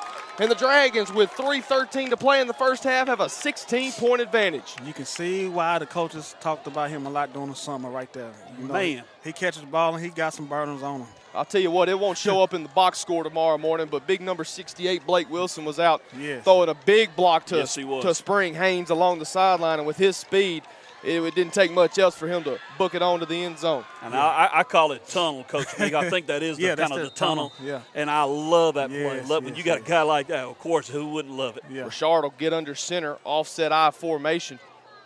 Sweep. And they'll sweep the pitch. It'll go to Gibson. He'll bounce around, dives for the pylon. He's got it. Yeah. In for the 2-point conversion. 32-14's our score. The Dragons strike again. 3:13 to play in the first half. You're watching Junction City football on the Dragon Sports Network and 101.5 The Hog. We'll step aside for 60. We'll be back after this.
We're back in the border town. 3:13 to play. First half action. Junction City 32. Camden Harmony Grove 14. Jack Smith has things teed up from the 40-yard line. And we'll see what the Hornets have offensively here as we near the end of the first half. Smith's kick just goes out of bounds. That would, if he could have bounced that one down the sideline, hashes of the sideline a little more, that'd have been interesting. And if it had stayed in, it might have been a foot race to see who's going to get on that ball. Yeah. Tell you what, that running back situation with Cook and Gibson, that's going to be a pretty good combo all year. It is. I'm starting to feel good about that, Coach Meigs. I like what I'm seeing there, and them tunnel screens, I'm liking that too. That gives it. When you got plays like that, and you still got that. You can explode from anywhere on the field, strike from anywhere. That sure makes the offensive life a lot better. Yes. And like I was talking to you in the break, tunnel screens like that, that'll settle your quarterback down. Like right now, I don't think he got confidence in his deep ball right now. The little short intermediate routes, if he completes them, that'll get his confidence up. Yep. And going back to Gibson and Cook, like Jacob said, you couldn't have done that any better. Like Jacob said about the patience of the running. When you got running backs like that really helps a young quarterback. Yes. Gannon Bearden in the shotgun for Harmony Grove. They start the drive 1st and 10 from the 35-yard line. He'll roll out to his left, plant his feet, throw back kind of across the field. That could be picked off, but instead, high point. Man. That's Kentrell Hill. Double coverage, Hill hauls credit. it in. And a nice grab right there from Kentrell Hill. He used every bit of that 6'1" frame to get up high point that ball, and just like that, they flip the field, and it's 1st and 10 for the Hornets at the 26-yard line of Junction City with 3:05 to play in the first half. And Jacob, he used every ounce, every pound he's got in every because that ball was as good as intercepted. Great play. And you can't defend that right there. No, you can't. That's just a solid play. Yeah. Under 3 minutes to play first half. The give goes to, I believe that's going to be Falls. He's wrapped up. But now before he nears the 20-yard line. That was DJ Hill on the stop for Junction City. And Harmony Grove is looking, they want that touchdown here, and they want to get that two to keep it a two-possession game going into the half. So you're looking at the defense here. Here's your first big challenge for the night. Shut them down here. Don't let them have anything. Yes, because, you want to get the ball back, and put some more damage up on the scoreboard. Arnold set to the right of Bearden, who's in the shotgun. He gets the call here on 2nd down and 5, wrapped up at the line of scrimmage. First one there, Tanner Barnett for Junction City. He's been all over the field tonight. And as I'm looking at the defensive line, they're coming off the ball real good and being real aggressive with Harmony Grove's offensive line. So hopefully they can keep that up. 3rd down, Mr. Pumper. Here he is. There he is. I bet he stay on the field for these next 2 downs. I got a feeling he is too. And I'm looking for a fade route in the corner of the end zone right now with number 2. Bryce Ware matched up one-on-one with Kentrell Hill. He's been a lot of the offense for the Hornets so far tonight. Bearden in the shotgun. He takes the snap. He'll look left. That's puts who his he target wants. back right. He's got him wide open. Overthrows him in the back of the end zone. He's out. Pass is incomplete. I don't know what happened. Why number 9 stopped. Well, I don't know what happened there. Good thing for the end zone right there. Yeah, thank you, end zone. Back of the end zone, back especially. of the end zone. I don't know if he just got him turned and left him hanging there, or just a little blown coverage. Somebody else supposed to pick him up, but he was wide freaking open. I tell you what, give Grove coach credit. He's spreading the field out.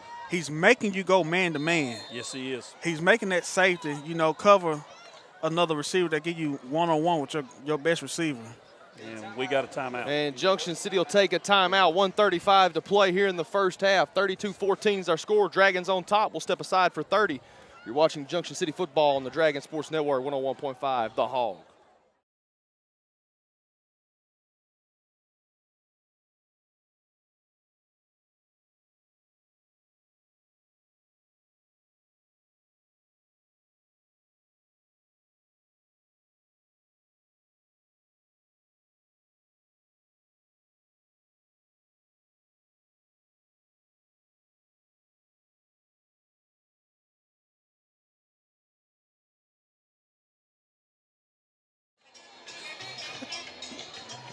One minute, 35 seconds to play.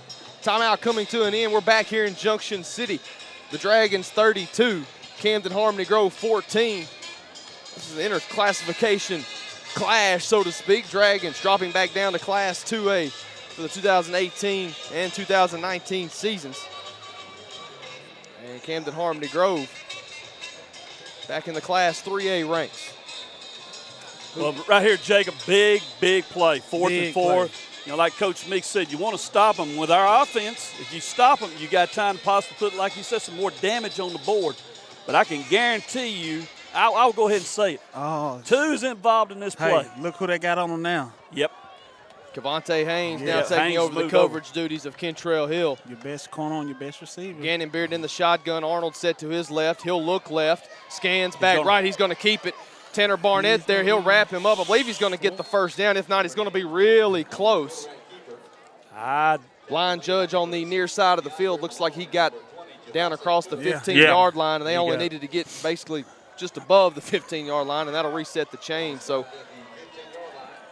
Give Grove's quarterback credit. A good determined effort because he was taking some licks and he kept on ticking. Yes. yeah, realized he only needed 4 yards, decided just to tuck the football and carry it. Now you finna see your best on best right here.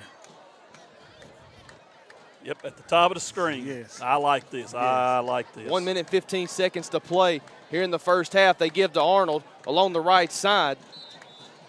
He's bottled up by a handful of Dragons. He's baiting them up. Well, he's going out.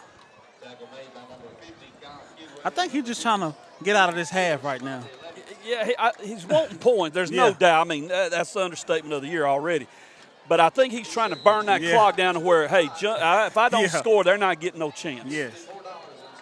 Twin receivers to both sides of the formation. They're going to throw here on second down. Going to go up top and incomplete. Ooh. Quarterback didn't allow his receiver to catch the ball in bounds. Too far out of bounds was the throw from Gannon Bearden. Pass falls incomplete. That'll stop the clock with 40 seconds to play. 3rd and 8 coming for the Hornets. And you had Malone on the coverage there. And one thing you want to see out of him is he was running to the guy, running to the receiver with his back. You need to get turned around and look for that ball. Yes. 32-14 is our score. Dragons on top by 18 points. Again, same formation for the Hornets. Twins to both sides of the formation. Bearden takes the snap. He'll look right. He's got a man. I Almost saw him coming. intercepted. I saw him coming. I was ready to start hollering, man. Oh. Yes. Man, Devontae That's pick 6 all day Gilbert long. had, hey, I'll tell you what, the sophomore baited the senior right there. He sure if he's did. able to haul that one in, he's still running. There would be no catching him. Yes. 4th down and 8. Big play for both sides here. 36 seconds to play in the first half. Junction City 32, Camden Harmony Grove 14. Haynes took away the slant. He wanted to go number 2 on the slant, but Haynes took it away. He went to his last option. Arnold moves from right to left in the shotgun. Bearden, he'll be the one to take the snap. Sets his feet, looks right, got a man just over his head, incomplete. They were trying to hook up with Hill. He snuck back into the ball game. Haynes on the coverage. And now Junction City will have it 1st down and 10 at the 13-yard line of the Hornets, and they've got 31 seconds to work with. What Haynes is doing different, he's playing a man-to-man. He's bumping him when he get off the line of scrimmage right there, and that's what you want right there. A guy like that, you don't want to get him free off the line because he can get in space on you quick. You want to throw his timing off, and that's what Haynes did right there. Well, you Coach Jones, what do? Do you go ahead and crank it up and let's roll, or do you just go into the locker room? I'll pull a trick out. And they'll give to Gibson on the 1st and 10 play. And Coach Jones might elect that may be all. He was kind of walking towards the field, but I think he's going to let it run down a little bit. They may run one more play. Really no need to if you're Junction City. You're feeling good about yourself, 18 seconds. Just go in the locker room and kick back, get a Gatorade. 10 seconds on the ready. clock. Yeah, they're going Down to to the 5 and 3, 2, 1. And that'll do it. 2 quarters in the books here in the border town. Junction City 32, Camden Harmony Grove 14. As you could say, the Class 2A welcome back tour getting off to a mighty fine start. You're watching and listening to the Dragon Sports Network. We're going to catch our breath. We'll step aside for 2 minutes. We'll be back with Junction City football in the halftime show here on 101.5 The Hog.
And we're back here in Junction City. It's halftime in the border town. Junction City 32, Camden Harmony Grove 14. And I tell you what, Wayne, you've had a chance to see the 2018 version of the Dragons through the first 2 quarters of action. What have you? What is your assessment so far? I know it's early. It's early, but I do have an assessment. I see a team that's learning quick. That's okay. Yeah, that's what Coach is talking about. They're going to make some mistakes. We said that. There's a couple of things they got to work on. First game of the season, you don't worry about that. They're going to work on it. Adjustments are going to be made. But what I'm seeing so far, the running game, Loving, Cook, and Gibson, Haynes on that tunnel screen. Richard's going to be all right. He's just got to learn some things, and I think they're going to be okay. Offensive line, Jacob, you talked about it. Gary talked about it. Hey, them guys are seniors. They got to come through. So far, they're doing it. Love the way the defense is looking. Love the way they're looking. I believe with Coach Jones and what these coaches are stressing and the changes they made, you got 3 games to get it ready, and then the serious business gets going when you hit conference. Of course, the kicker is this. You got a tough game here. You got to win this one. Next week, smack over a week off, and then the game everybody's been talking about, but that's on down the road. Of course, we're talking about Haynesville. Yeah, the mighty marching band of Camden Harmony Grove on the field right now. You'll soon hear the sound of the border town coming up. Just under 13 minutes remaining here in halftime. Again, Junction City 32, Camden Harmony Grove 14. The first time since 2007 these 2 ball clubs have faced each other on the gridiron. And again, even before that, these 2 clubs had a storied history of a lot of good games against each other with a lot of high stakes, so to speak. Well, it's the 21st meeting between these 2, and like we talked about, first time they met since 07. Junction City leads the series 12-8. And one thing I want to say, of course, today was Wall of Honor Day. And, of course, we inducted a class tonight into the Dragon Football Wall of Honor. And one of those inducted was the team of 2008. They are remembered as a tough defensive team. They're remembered as a hard-nosed running team. But one thing they left, and I guess you could call it their legacy, they were a team that when the chips were down, they came through. Let's go down memory lane now and take a look at the 2008 Junction City Dragons and the one play they are remembered for. Either team has a timeout, so Junction City going to have to get it out of bounds to stop the clock. Carter dropping back to pass. Caught at the 8-yard line and hit immediately, and they're going to keep it in bounds. The clock's going to continue to roll. He stopped him at the 10-yard line. It's going to be... They're running out the field goal team, Randy. 15 seconds left. They've got no fourth timeout. Down and 2. Clock continues to roll. 10 seconds to go. They're trying to get set. 5 seconds to go. 3 seconds to go. 1 second to go. They get the kick down, and it is good! Junction City wins the ball game by 2 on a last-minute field goal. 13-8 is the score, and the Junction City Dragons come alive.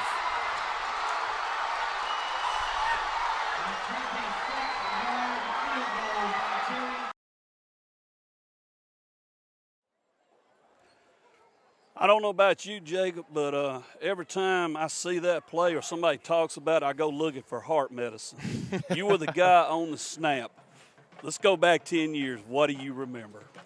I'm kind of like you. Every time I watch that video or watch any of the highlights of that game, there's always just a little bit of me that thinks, you're kind of wondering, man, are we going to make it? Are we going to be able to get the snap off this time? And knowing good and well we do, but it's just that's how much of an intense situation that was for us. And I'll tell you what, I give our guys credit, especially that kickoff unit, or excuse me, the field goal unit.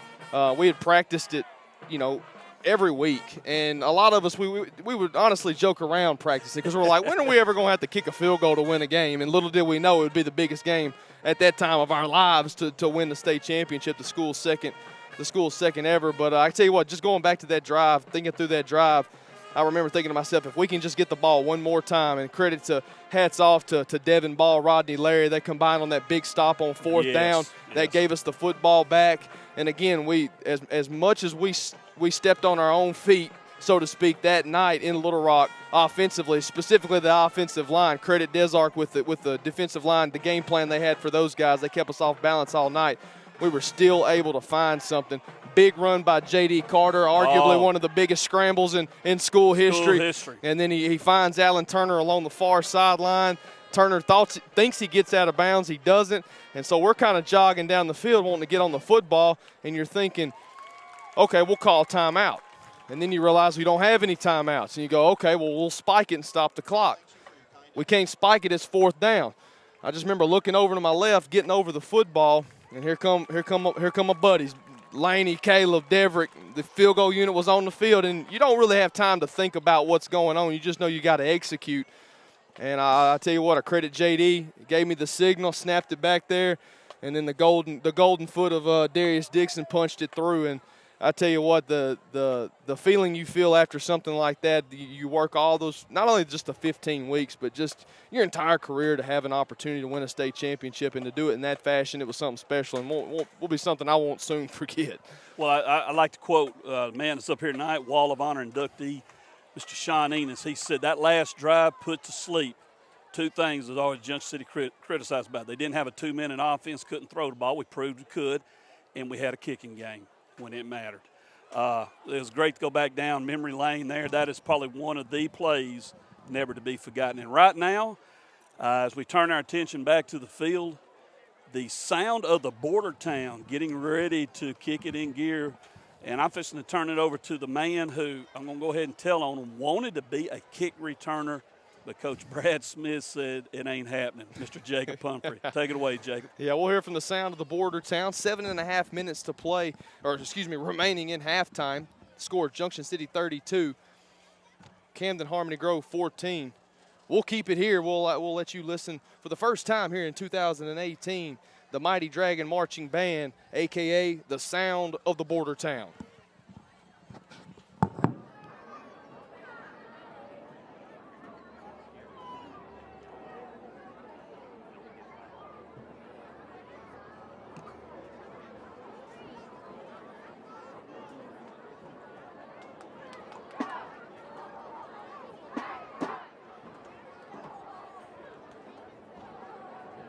Now to continue your halftime entertainment, please welcome the sound of the border town, the Junction City High School Band, with their show, Dragones en Fuego, featuring Malagueña, arranged by Michael Sweeney, and Evil Ways, arranged by Mike Story.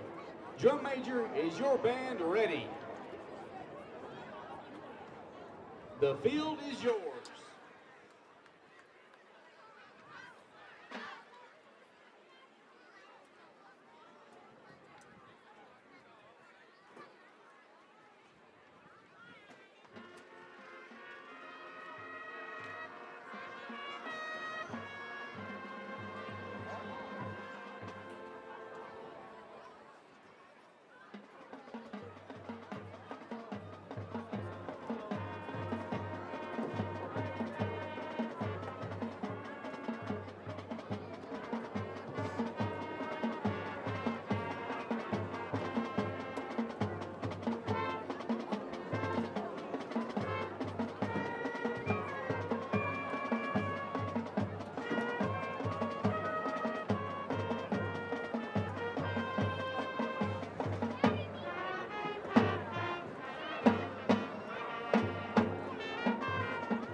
Just under a minute remaining on the game clock here at Paul H. Muse Field at David Carpenter Stadium. We'll step aside for 2 minutes, and when we come back, we'll have second half action here in the border town. Junction City and Camden Harmony Grove.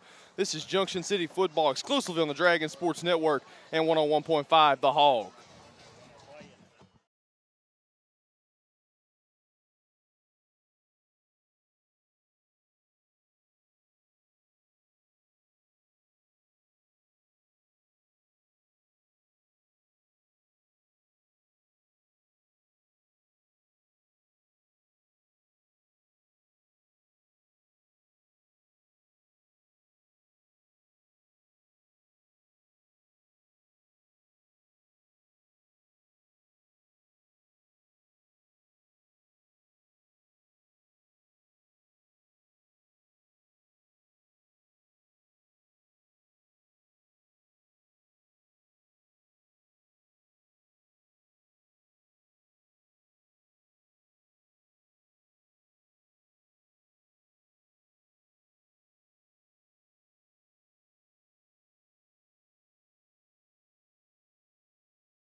Second half action set to begin here in the border town. Junction City 32, Camden Harmony Grove 14.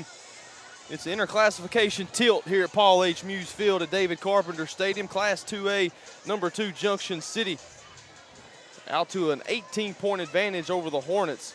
Camden Harmony Grove, again, we've said it a couple times tonight, but just there's the first meeting in over a decade between these two ball clubs on the gridiron. But I tell you what, they've had some really memorable games in the past. I'm Jacob Humphrey with the Dragon Sports Network, and joining me atop the Emerson Brewer press box here in the border town, Wayne Pumphrey and our in-house coach, Mr. Gary Meeks. And I tell you what, fellas, we've talked about it a little more, but I'm going to go ahead and give you some of these numbers for Junction City in the first half. 270 yards of total offense. 126 of that came through the air. Mostly was the couple of touchdown passes to Cavante Haynes from Gabe Richard, and 144 yards rushing.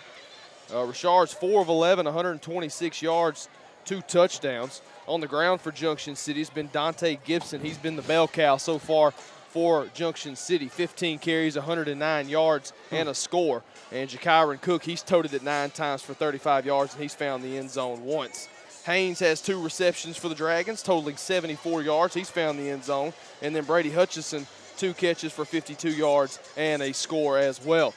So just under 2.5 minutes to play. Coach Meeks, I'll swing it over to you. If you're Junction City, if you're head coach Stephen Jones, what was the message to the players in the locker room? Let's keep grinding. Offensive line, defensive line, let's keep grinding.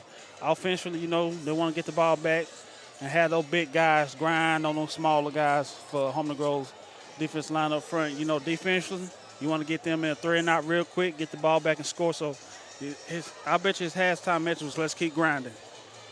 Well, if you look at go back to our Russell Sellier halftime stats, at 270 yards of offense, and that's the offense that was just getting going. They're still making a few mistakes. And when Jacob, he goes 270 yards of offense, I'm like, whoa, holy Moses, that says a lot about that offense there. And we're down to about a minute and a half here. I want to thank Union Kennel and Farm Supply. This is the Union Kennel and Farm Supply halftime show. And you just heard stats provided by Russell Sellier, and we are proud to have, of course, Union Kennel's still with us, and Russell Sellier on board. And, Jacob, let me throw this at you. If you're Coach Jones, what are you looking for in the second half? I kind of want to piggyback not to take the easy way out, but piggyback off what Coach Meeks said, I tell you what, if you're Junction City, you want to come out and you want to hit Harmony Grove in the mouth, so to speak, from the get-go. You don't want to give them the opportunity to get back into the ball game, and then offensively, you just want to keep clicking. You want to keep putting play after play, solid gain after solid gain together, and I think you're going to like where you end up at the end of the night. Yes, sir, yes, sir. I agree, yeah. Mr. Wayne, I'm going to throw one at you. All right. We're talking about memorable games with Grove and Junction. I'm going to take you back. This is my manager days. 1998. Gary Williams, Harmony Grove. Go ahead. Yeah. 32 zip. Go ahead. Yes, sir. Yeah. That is. I know where you go. I'm going to go ahead and stop you there. That is one of the games that turned us around, that we had to come out and prove we want to be a force to be reckoned with. I mean, people talk about, oh, this program came on. It's building blocks. Yeah. It's building blocks that build to that building that gives you that foundation, and then next thing you know, you can make those runs we made. One of the games that done that, and I guarantee you they were celebrating on Pine Street that night. We had to beat Grove. We had to show people we could beat the big boys when they come to at that time called Dragon Stadium. It was for the conference championship. And it was for the conference championship, and we dominated them. Back then, Harmony Grove had a big running back in Corey Williams. I said Gary and Corey Williams. You're right, yes. He went on to have a successful career in the NFL. Yes, he did. Stopped them 4 times right here inside the 10, and that won the ball game. With the running back was Sam Grayson. Yes, sir. Total low that night. Who tonight went into the Dragon Football Wall of Honor. Let me say this again real quick. Congratulations to all the inductees. Congratulations to everybody that helped with this. Melissa Pumphrey above and beyond. Miss Emma Wilson and a bunch of other people. We'll try to get them. We mentioned them in the Wall of Honor ceremony broadcast we had, and want to thank them again for what they did. And now to the voice of the Junction City Dragons, the ex-kick returner, Jacob Pumphrey. Clock set at 12. Third quarter action set to begin. As Jack Smith's got things teed up from the 40-yard line. Big kick. He's got him. He caught him sleeping. Bounces around inside the 15. It'll finally be picked up.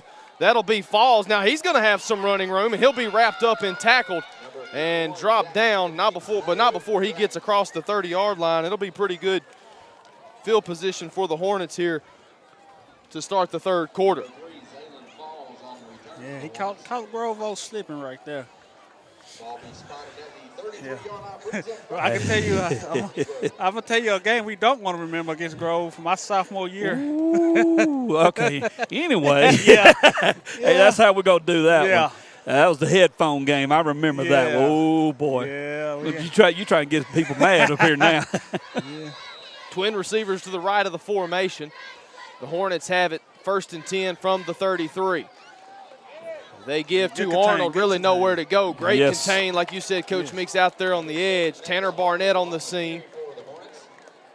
Kyle Kidwell in on the stop. Tell you what, that Tanner Barnett kid has been all over the field tonight. They called his name quite a bit. Yeah. I'll tell you something else, and it's something you and Jacob both have talked about, and I'm going to mention it again. Dragons are doing a good job of playing their positions let me just go with it like this. Do your job. Yeah. Bill Belichick there. Let me throw that in there. Do your job. And they're doing it. I like the way they're sealing things off, not trying to be fancy. Solid, good defensive ball being played right now. Be 2nd down and 12 after the loss. Bearden, he'll roll out to his right. He's got some running room. He'll work his way back to the original line of scrimmage. He's pushed out of bounds. I believe they're going to give him the spot gain of 2. That'll bring up a 3rd down and 10 coming for the Hornets. And a little holding on the outside there, but it got away from the officiating crew. But, hey, it's first game of the season. Got to get the kinks worked out. But that helped get that what gain they did get there. Go ahead. 11:04 to play, third quarter action. Junction City leads Camden Harmony Grove by 18. 32-14 is our score. And they'll spread things out again here on 3rd down and 9. Deep drop from Bearden. Pass is caught by Hill. He makes a couple of men miss. He's got the 1st down. He's finally pushed out of bounds. So that's what the Hornets needed right there. And again, Coach Meeks, we've seen it all night. When they need something on 3rd down, Hill has been the guy they go to. And you can see why. He got good hands. And I think he's being recruited pretty heavy, too, by a couple of big schools. So you see why. You see what they see in the kid. He's definitely shown his size and speed tonight. He's got some pretty good hands to go along with it. As we've hit the 11-minute mark here in the third quarter. 32-14 is our score. First drive of the second half for either team. They Good give job. two falls, Good really job. nowhere to go. Excuse me, Yes. that's Arnold on the carry. I don't think it would have mattered who was toting for the No. Hornets there. Great job by the defensive front of Junction City. They could have went back and got Yeah. Corey Williams, and he wasn't going to do no good there. What we've been saying, they are playing their Yes. spots perfectly. I mean, I love it. It's just, it seems like everybody's in place where they need to be, and they're doing what they're supposed to do, and that's it. Nothing fancy. I love what I'm seeing with that defense so far. They're getting big penetration up front. Under 10.5 to play here in the third quarter. Gannon Bearden in the shotgun, takes the snap, two-step drop, looks left. He'll throw the pass out to the left side into the flats. Falls incomplete, intended for Zaylen Falls. And that'll again bring a long third down situation for Camden Harmony Grove. 3rd and 15 for the Hornets from the 40-yard line. Ball in the middle of the field. 10:21 on the clock after the incompletion. Yeah, I'm like what I'm seeing out of that D-line up front. You know, they firing out the ball, they're attacking that guy, and they're getting pressure on the quarterback. Need to do it here. Twin receivers to both sides of the formation. Bearden takes the snap, 5-step drop, bouncing around in the pocket. He'll again look toward Ooh. Hill, in and out of his hands. The last couple of passes to him have been kind of high, High, trying to yeah. use his height. But that one's a little too much for Hill. Yes. He looks like he might have been shaken up on the play as well. And I believe if he had pulled that one down, he wasn't going No. anywhere. Yeah, he They was had bottled good. up, yeah. They had Yeah. him bottled up. Good coverage, just like we was talking about a while ago. Being in position, all the good stuff you want to see out of a defense. Yes, even though the defensive line didn't sack him, but they pushing their offensive line guy back into the quarterback, and that's making him uncomfortable right Yeah, there. well, he's getting. I mean, not knocking him, but he's getting a little bit of happy feet Yeah. because he don't have time to sit. Yeah. Good punt. Good punt. That's a Gannon turnover. Bearden punts this one away. Jakyron got Cook some fields it room, on the too. run, 30-yard line. He gets a block. He's across the 40, Oh, across look midfield, out, low. down across He's the out. 45-yard line. He steps out of bounds. They'll mark him down at the Camden Harmony Grove. I believe that's going to be the 44-yard Yeah. line. And so that's going to be a 26-yard return from Jakyron Cook, and it puts Junction City in Hornet territory here to start their first drive of the third quarter. And it's interesting to see what Coach Jones is going to do. Is he going to come out and go ahead and start pounding again, or is he ready to stretch that field a little bit? Richard in the pistol formation. Gibson, the man to his left. They fake to him. Spin Tunnel around, throws again. to Haynes. He's got got some blockers, and he's going to use his speed. 25, 20, 15, still on his feet, and he gets down to the 10-yard line. A very nice pitch and catch, Richard to Haynes. And I tell you what, credit the offensive line. Jack Smith from the center position getting out front. Yes. Getting out there, providing a little bit of a wall. I believe Big Blake Wilson was out there as well, providing a little protection. Haynes got behind his big fellas and was able to do Yes. the rest with his legs. As long as Grove keep playing off coverage to that, Jones is going to keep going back to that play. Yes, he is. Under 10 to play third quarter. Gibson, his number's called here on 1st and goal. Bouncing around like a pinball machine. Man. And he finally gets down to the 5-yard line. Hard runners, Dante Yes. Gibson. I tell you what, we've seen that from him, from the senior over the last couple of years. yes. In sporadic carries, so to speak, late in games and stuff. But he's really had a big impact on the defensive side of the football. But this year, he's definitely going to be one of the go-to guys offensively. Yes, he run the ball hard. You looking at him, he's planting that foot and going down here quick. Under 9:20 to play, Richard hands off. That will be Gibson. He'll try to muscle his way toward the goal line. He'll pick up about 3 yards, and that'll put Junction City down to the 1-yard line. Once again, they're in the purple zone. They're looking to strike here to start the second half. And I'll tell you one thing, coaches start looking at Junction City film, they're gonna make a quick note about that tunnel. Yeah. Yeah. Oh, man. They're going to get a false start. Yeah. Yeah. That's been the lone. Think about 3rd down and 6. For about 3.5 minutes, been the lone negative for Junction City Yeah. here in the early stages of the third quarter. Defense looked well on Camden Harmony Grove's first drive offensively. And you know what? Overall, Jacob, ain't been that many penalties. No, it you hasn't. you figured there'd be a handful for each one of them. It go back to what you said, Mr. Wayne.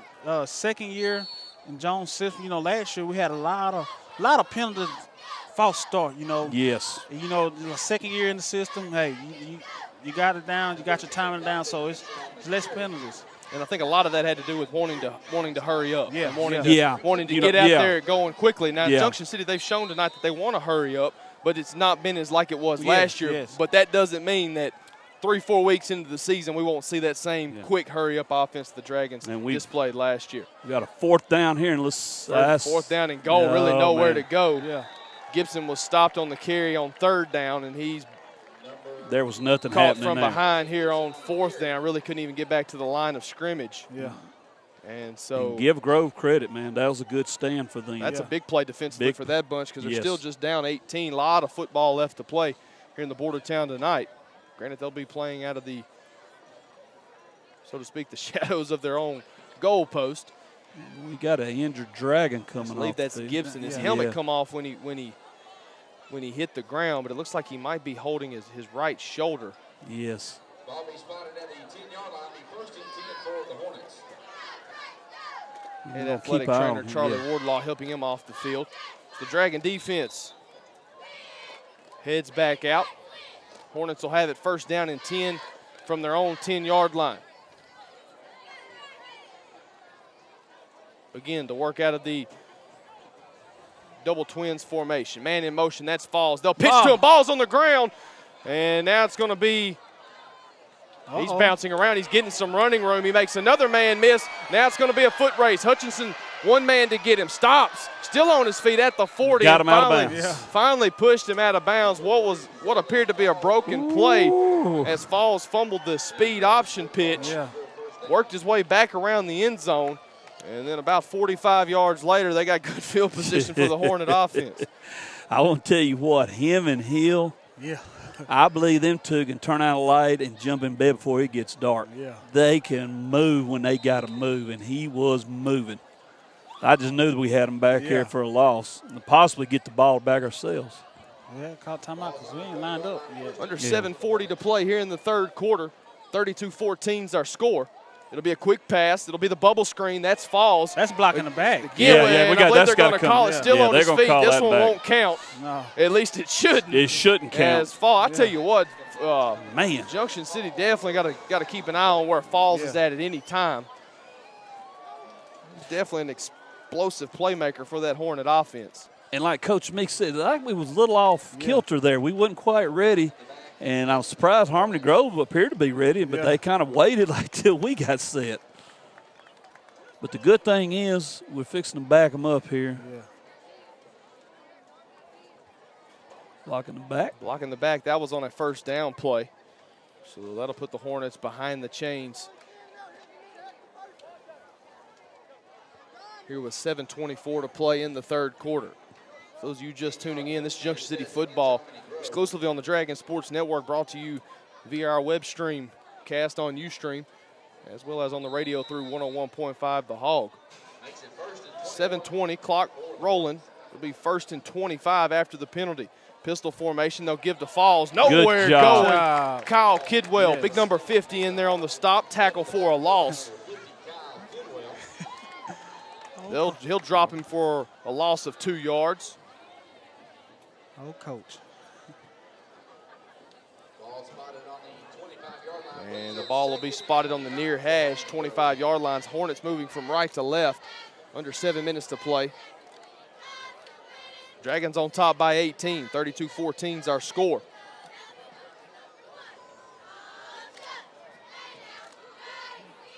It's not 3rd down, but Hill definitely could be a target here with them behind the chains, and they're going to look to him. He'll throw it up right side, and it's going to be, it was intercepted. I believe he had it in his hands. Yes. Credit Hill. He had to play defensive back there. Got in between Bryce Ware and the football. And the ball falls to the turf, incomplete. And give him, like you said, give him credit. He turned. He didn't waste no time. He went from receiver to D-back just like that. I'm gonna tell you something, man. I like that kid. That kid. Somebody got to be looking at him. You know, that's what they teach you. You know, if you can't get to it, make sure the other guy can't get it. intercept it. 6:31 after the incompletion. That's the time left here in the 3rd quarter.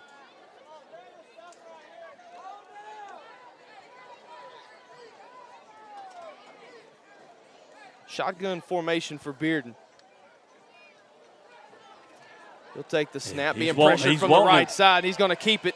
He'll tuck it and carry it. He'll get what he can before he's run out of bounds by Jakyron Cook, who I believe he's holding his leg, and I believe that might just be a cramp. I think there's a couple of other Dragons on the field. It is kind of a muggy night here in the border town, and it being the season opener. Yeah, I think Dante's got something going on with his shoulder. See old Charlie working on that shoulder. Yeah, I'm hoping everything's all right. Yeah, Maybe just a stinger or something. But that's both of your running backs down right there. Yeah, that's not what you want to look at in the first game of the season in the third quarter. Yeah. I don't know who's the backup. We may be seeing them. Haynes and Gilbert, dual returners for Junction City here, as the Hornets are having to punt on 4th down. Peter. Yeah, get away from it. Not a very good punt. It will take a good roll, though. It'll bounce down across the 35-yard line. The Dragon offense will be back. We'll step aside for 30 seconds. 6:11 to play, third quarter action. Junction City football, 101.5 The Hog.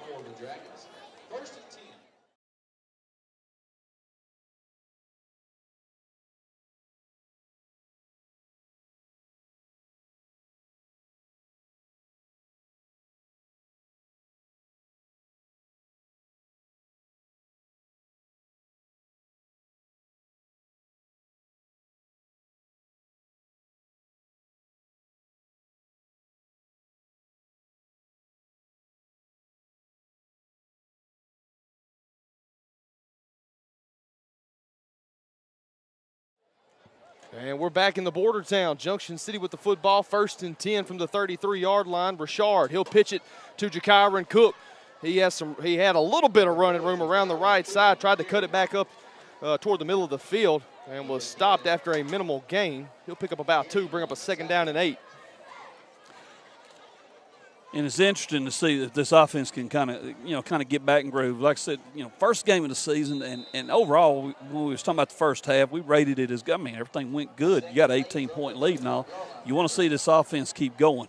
They'll get under center again. They'll pitch to Jakyron Cook. He's patient runner, uses his blocks. He's across midfield, down across near the 45-yard line. They'll spot him officially at the 46 of Camden Harmony Grove. I tell you what, Coach Meeks, it's not the true bone, but they're getting under center, keeping it in tight, and they're pitching it out wide, and it's starting to have a little flashbacks up here for you. Yeah, Jacob, I like a description you're using on Cook and you used on Gibson. Patient. They wait for that hole to get open, and I like that. Have Big Cody out in front of him. Yep. Twins receivers beat to the near side and was looking for Jemiah Carroll, threw behind him. I don't think he was intending the football to be there so quickly. That's all right. I like to see. I was studying that. I like to see that call there because you want to see him. You got to get the passing game going. We're hitting some big plays. That's good. There's nothing wrong with that. But you want to start seeing a little more consistency out of that passing game. And I believe, and Coach Meeks, I believe you agree with Richard. I believe he can get it done. Yeah, he can get it done. Twins to the short side of the field. They pump fake, and nice play design. Hutchison was the intended receiver. There is a flag. Yeah. He grabbed him. I believe they might get Jeremy Edwards with pass interference. I believe he might have been tugging at the back of the jersey of Hutchison. It was a nice play design. They pump fake to the hook route and then tried to get the receiver on the near side of the field coming back behind him. Get him. There we go with the call. And what they did right there, you notice he faked the tunnel screen right here to Haynes and tried to catch Hudson up on the go route right there. I look and I was watching the way, especially the way Grove's playing us. I'm looking for us to try something deep here pretty soon. Just if nothing else, just let's keep them honest. Let's let them know they can't get away with something. But I want to also see us get that running game, keep it going too. Of course, with Coach Jones' way this offense runs, you got time. You got plenty of opportunities to do both. But they're starting to play us up a little more, especially with short passes. And they'll pitch it here on first down. Going to be a little trickeration. But halfback pass in and out of his hands. Haynes was only able to get a paw on it. Wasn't able to get both up there. Not a bad toss right there from Jakyron Cook. Haynes is down. And all at once, it's like everybody and his cousin starts getting hurt here. That's not good to see. It might be just a cramp. We're That's what I'm hoping. With it being, I mean, it still is August 24th. Yeah. Coach Jones rushing down there, helping Haynes Charlie get on off his the way. field. I believe he realized that it probably is just a cramp. I say just a cramp. There's not such thing as just a cramp. No. I mean, they hurt, but it's definitely something that will subside after a while. Nothing serious. That's what old Charlie's going to do. He's going to stretch him out here. And you know what? Jacob mentioned that it's still, it's August and it's hot and all that. This is, I have looked, this is the earliest start we've ever had for football season. Yeah. With the week 0 rule in effect, that's going to happen. But August 24th is the earliest we got on date that I know of. Cook gets the carry over right guard. He'll pick up a handful of yards as he moves across the 30-yard line. We've hit the 5-minute mark here in the third quarter. Junction City 32, Camden Harmony Grove 14.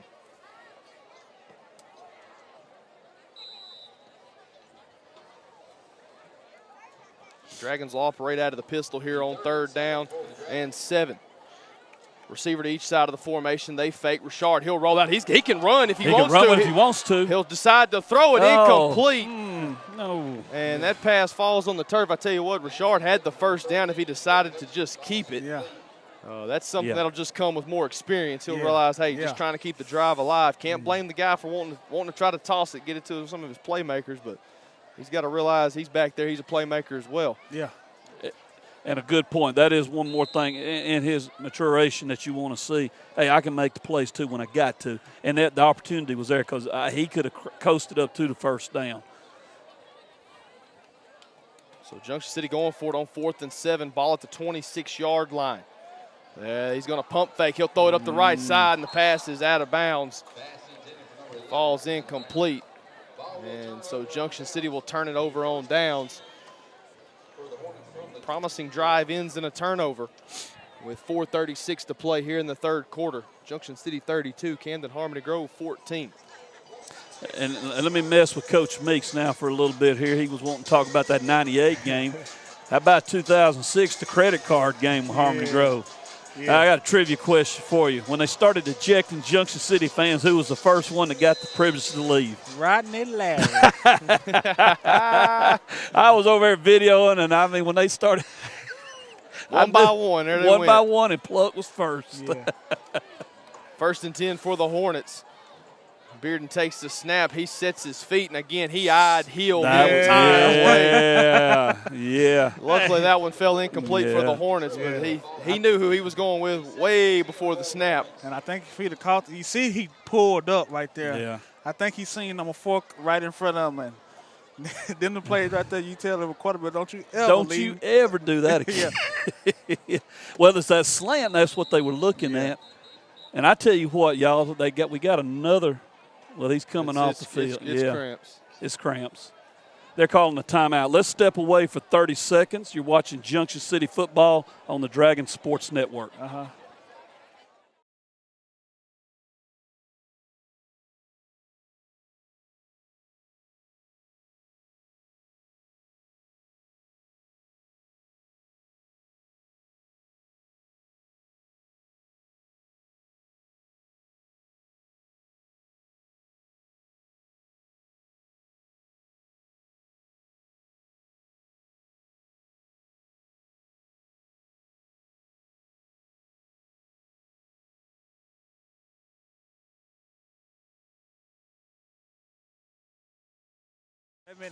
And we're back at David Carpenter Stadium, Paul H. Muse Field, David Carpenter Stadium. It is going to be 2nd and 10 for Grove, and here's the voice of the Dragons, Jacob Humphrey. Twin receivers to the left of the formation. Hill, the lone man, to the top.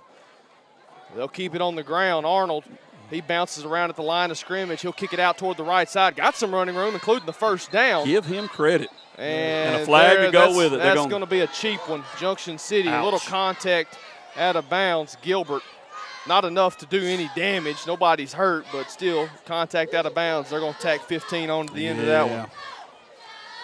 And that's what you don't right now, the game, you're kind of in a little stalemate here. You know, we're moving the ball some, we're stopping them, they're stopping us, but you're kind of eating away at the clock, 4:23 left in the third. But the last thing you want to do is they got a first down. Now they're going to get 15 more to go with it. You don't want to give them hope because, folks, they got the playmakers to get back in this thing. And those playmakers don't need much help. No, with, they with don't. Three yards. So no. What was it, Gale Sayers? I'll put them both like this. Gale Sayers, all he needed was 18 inches of daylight. That's all them two need. So Hornets move into Dragon territory after the penalty. Pistol formation.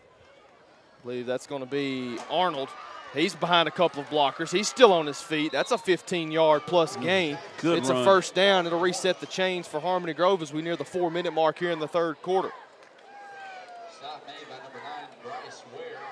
Well, what you're looking for right now more than anything is the defense to take back control. We was talking about it during the last break there. It seems like we're getting hit with a lot of little minor injuries and stuff, and that's kind of slowing us down. You want to shut this offense down and get the ball back and score. Handoff here on first down. That's going to be Arnold. Still running, strong, He's running in. through tackles. He's Arm in. tackling are the Dragons, and the Hornets will celebrate in the end zone. Touchdown. Camden Harmony Grove from 26 yards out, and they've cut the deficit to just 12 points here with 3:59 to play in the third quarter.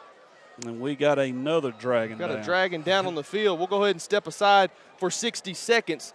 It's Junction City football on Dragon Sports Network and 101.5 The Hog.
We are back at Paul H. Muse Field at Dragon Stadium. While we were away, Harmony Grove went for two. They got it 32-22.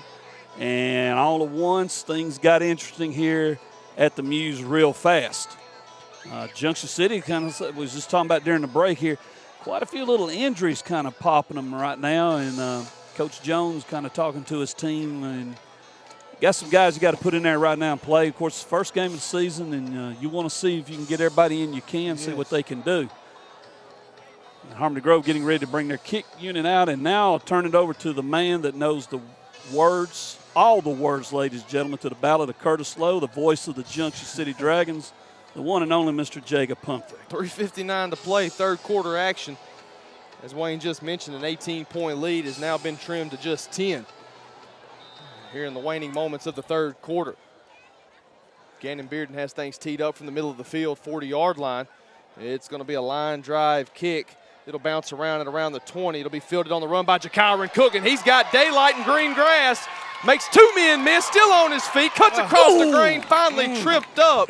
But a great return by Jakyron Cook, gets it across midfield.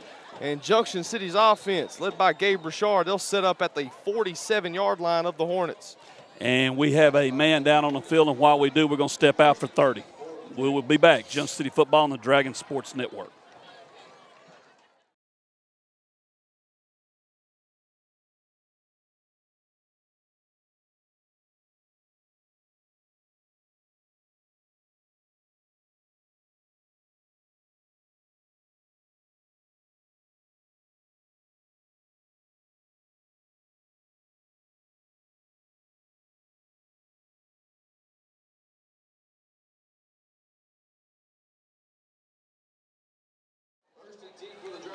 We're back live here in the border town. Junction City with it, 1st and 10 from the 47. 3:51 to play, third quarter. Richard in the pistol. Give goes to Jakyron Cook. He loses his balance as he gets to the line of scrimmage. He'll stumble forward for a couple of yards. It'll bring up a 2nd down and 8 for Junction City. And this is one of these moments. I mean, Coach Meigs, I know you'd agree with this, where your team starts, you start getting your identity. You start developing. Harmony Grove, some of their guys are trying to get the rest of them fired up. We need to get this offense cranked. A little play action fake caught by Haynes. It was almost an interception. He comes away with the football. Yeah. And he The moves. the whistle had blowed. And you figure sooner or later, you know, Grove was gonna kind of get the concept of that little play right there. Right there, number 6, he played it well. He didn't bite on the fake of the outside. He almost picked it off, actually. Well, give Haynes credit. I mean, that won't go down in the record books, nothing fancy, but maybe about, 5-6 yards, but kept it going. Under 3 minutes to play, 3rd quarter. Richard, he corrals the snap. And Cook blasts forward for the 1st down. He's down across the 35-yard line, and that's another Junction City 1st down. Keep the chains moving, keep the clock rolling right there. That's the main thing right now. Because like I was talking about Harmony Grove, they get a couple of those guys, they're trying to pump the rest of them up. Let's go, y'all, we're still in this thing. And you want to see this Junction offense, like I keep saying, you want to see them get going. Yeah. I guess the best way to put you want to see them more consistent. Let's get a good drive going, but let's finish it this time. Let's pop them back and show them we're still mean business. Yeah, and notice Steven right there looking at the clock, looking at the play clock, and you know, then he's got the same idea we got. They give it to Cook again. He gets his number called. I'll tell you what, he's a hard runner. Yes. He's definitely earning his carries tonight as he stays on his feet, making his way down to the 25-yard line. That's where we'll spot him down. Gain of about 6. We'll bring up 2nd down and 2 for Junction City. Dragons moving from left to right. So we've hit the 2-minute mark here in the 3rd quarter. 32-22 is our score. Dragons on top by 10. Season opener for both clubs. Again, the first meeting between these two programs since 2007. Richard in the pistol. Give goes to Cook again. 5th time in a row. Follows behind a block, makes a man miss.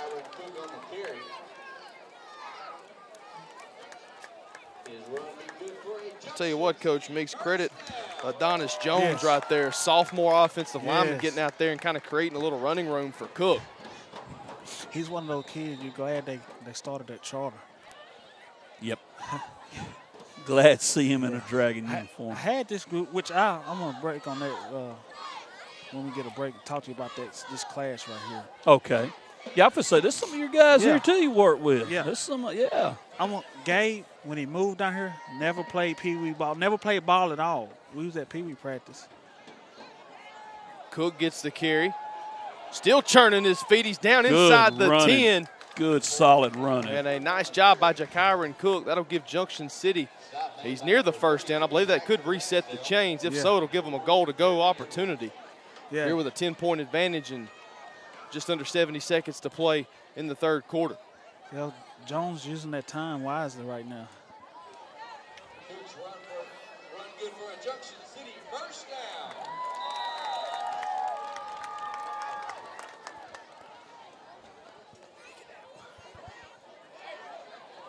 Touchdown. And touchdown. Yes. Jakyron Cook muscles his way through several Hornet defenders.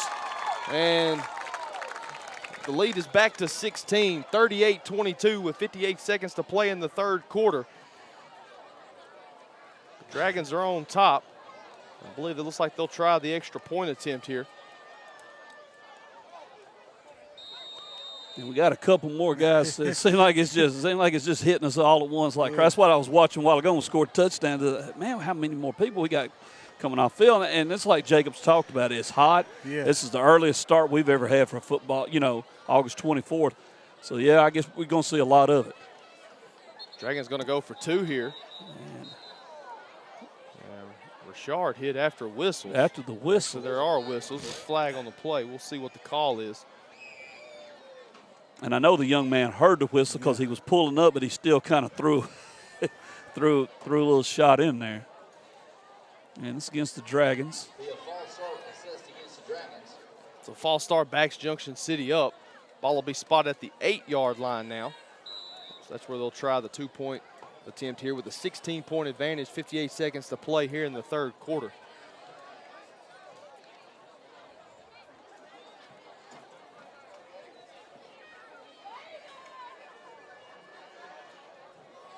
Richard, he's got a man, throws it. Hutchison, that was a nice ball right there by Richard. I think Hutchison just got turned around.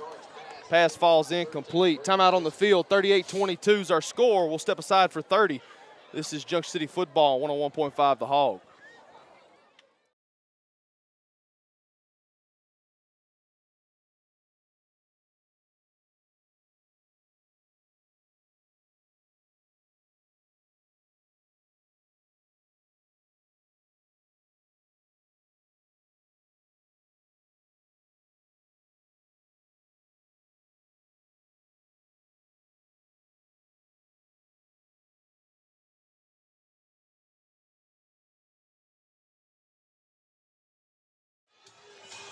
We are back at Paul H. Muse Field at Dragon Stadium. 58 seconds remaining in the third quarter. 38-22 is your new score. Junction City scoring, but not converting on the 2-point conversion. Big shout out to all of our sponsors. Appreciate everything you do. You'll see them on the screen tonight. We've been scrolling them. And please support these people. They support the DSN and all we do. And I'd like to do a couple shout-outs real quick to two sponsors that helped us out greatly, Office Depot and to Walmart. Big thank you for helping us with the Wall of Honor mixer today. Also, we got a couple of folks that did a couple shout-outs. Coach Wayman checking us out, I believe, in Texas. And I know Sam Bolin chipping in a shout-out to my friend Sam. Hope you're doing well. And some guy named Kevin Payne, you know him. They said he's a pretty decent ball player around here. He chipped in. And now to Mr. Jacob Pumphrey. 58 seconds to play here in the third quarter. 16-point lead for the Dragons. Jack Smith's kickoff bounces it around the 25. It'll be picked up on the run by Zaylon Falls. He'll move back toward the right side. Still on his feet. He's got some running room. They may need to get that man to the ground. Makes one man miss. He's across midfield down to the 40. He's still running. 30. 20, 10, 5, touchdown, Camden Harmony Grove, just like that. 70 yards to the house. It only took 14 seconds, and the lead has been trimmed back down to 10. And now a very, very important 2-point conversion coming up, because if they get this, they're in striking distance with one possession. That's all they'll need. Yeah. Well, I think there's a Dragon shaking up on the far side of the field. We'll use this to take a timeout. We'll step aside for 60. This is Junction City football on the Dragon Sports Network and 101.5 The Hog. A lot of conditions.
And Zaylon Falls from 3 yards out on the 2-point try, and we are back down to a one-possession contest here in the border town. Folks, I tell you what, you stick around, you never know what will happen. 44 seconds to play here in the third quarter.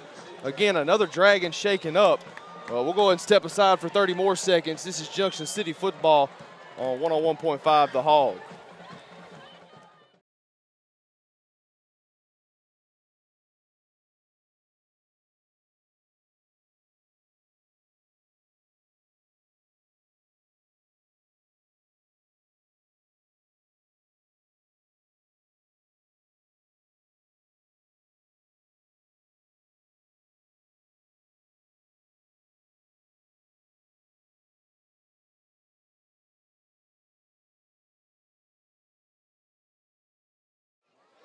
back in the border town. We've got a one-possession contest on our hands here at Paul H. Muse Field at David Carpenter Stadium.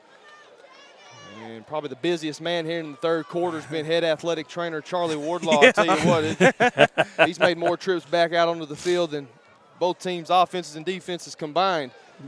Luckily, it's nothing serious for Junction City. It's just guys catching cramps, muggy evening here along the state line. 38-30 is our score. Dragons up by 8. Pivotal offensive drive for Junction City and sophomore quarterback Gabe Richard. And Jacob, you just used the main word right there, pivotal. Yeah. This is huge because now, like we said, they're in striking distance now. It's a ball game now. Yes, sir.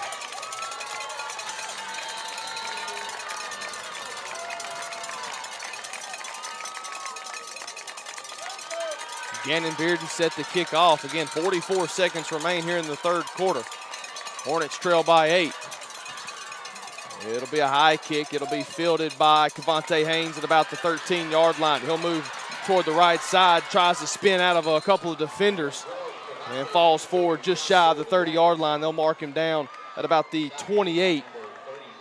And that's where Junction City will take over, first down and 10. Okay, you've had a good lead. The lead has evaporated down to 8. This is where you get to really test your quarterback a little bit. Okay, we got to get to moving the ball. Go ahead and let's get out of this third quarter, get the fourth quarter. Let's get some points on the board. And it's interesting to see what they'll go with here. I look for them. Let's get back pounding that ball a little bit, cooking the backfield, and let's see what can happen. This is where it's going to come down to it. I know it's late in the game, but the offensive line is really going to be the area to look at. Those big fellas are going to have to start opening up some more holes. And the Dragon rushing attack. Absolutely, and that's what, Coach, we talked about it. That's one of the foundations. Senior offensive line, big. Let's go to work. Shard in the pistol. Again, it'll be a spot pass for Cavante Haynes. The Hornets had that one sniffed out from the beginning. Offensive linemen weren't able to get out there and provide any blocks for Haynes. And so that'll be a gain of, I believe they'll just give him the line of scrimmage. No gain on the play. And if you'll notice, guys, when Harmony Grove read that perfectly, and every one of them shot that way. Yeah. I wouldn't be surprised knowing Coach Jones come back. I'm going to try it again, but it'd be a fake and go back to opposite side of the field. I believe they'll have something there that could probably take them to pay dirt. Yeah. And this is going to take us to the end of the fourth. Oh, yeah, it will take us to the end of the third quarter. Third quarter. When we come back, we'll have fourth quarter action from the border town. 38-30 is our score. We'll step aside for 60 seconds. This is Junction City Football on Ustream and 101.5 The Hog.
"12 minutes remaining in this one here from Paul H. Muse Field at David Carpenter Stadium.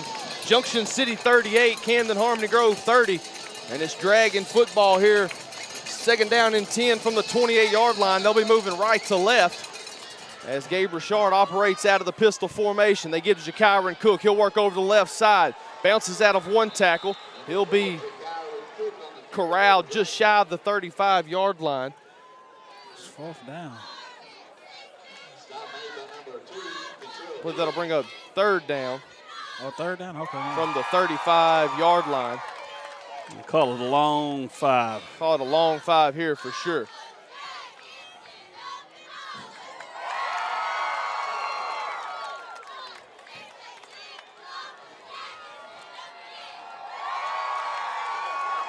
And another Dragon coming off the field. starting like a mass unit. I'm looking for Al Nalda down there somewhere. Man, I tell you what, Big Charlie is earning the paycheck tonight. And I got a fumble on the play. Ball is going to go down. Should have called timeout right there because they wasn't set from. They didn't know what was going on from. They were not ready. They didn't know what was going on from the get-go. Clock will continue to run. We're under 11 minutes to play. And now Junction City's faced with a decision to make. Nursing an 8-point lead, 38-30 is our score. Richard makes his way over to Coach Jones as the play clock starts. So it'll be 4th and 9 from the 30-yard line. Deep in their own territory. It'll be interesting to see what they dial up here. Richard giving out orders to the other 10 on the field for Junction City. Confusion. There's some trying to run Hutchison to the left side of the formation. They will. 4 on the play clock. Going to have to get a play off. They do. And it's just going to be a quick punt. Nobody back there. Hopefully it'll take a good roll. Come on, roll It'll ball. take a good bit of a roll. And that'll be a good job by Junction City to flip the field. That's where Harmony Grove will have it. They trail by 8. 10-12 to play, fourth quarter. We'll step aside for 30. This is Junction City football, 101.5 The Hog.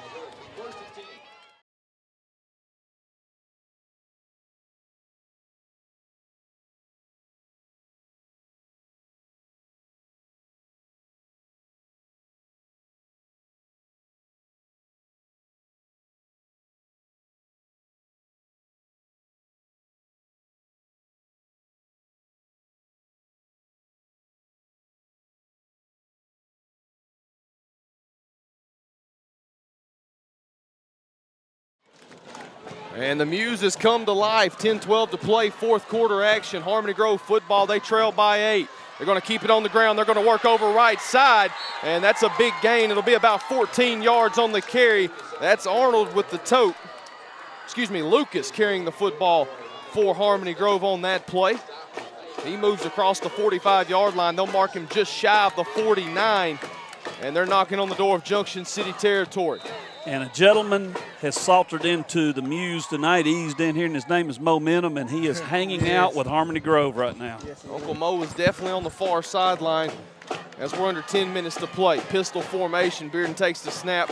This time he'll try to give to Arnold. He will, and he'll worm his way forward for about 3 yards along the right hash.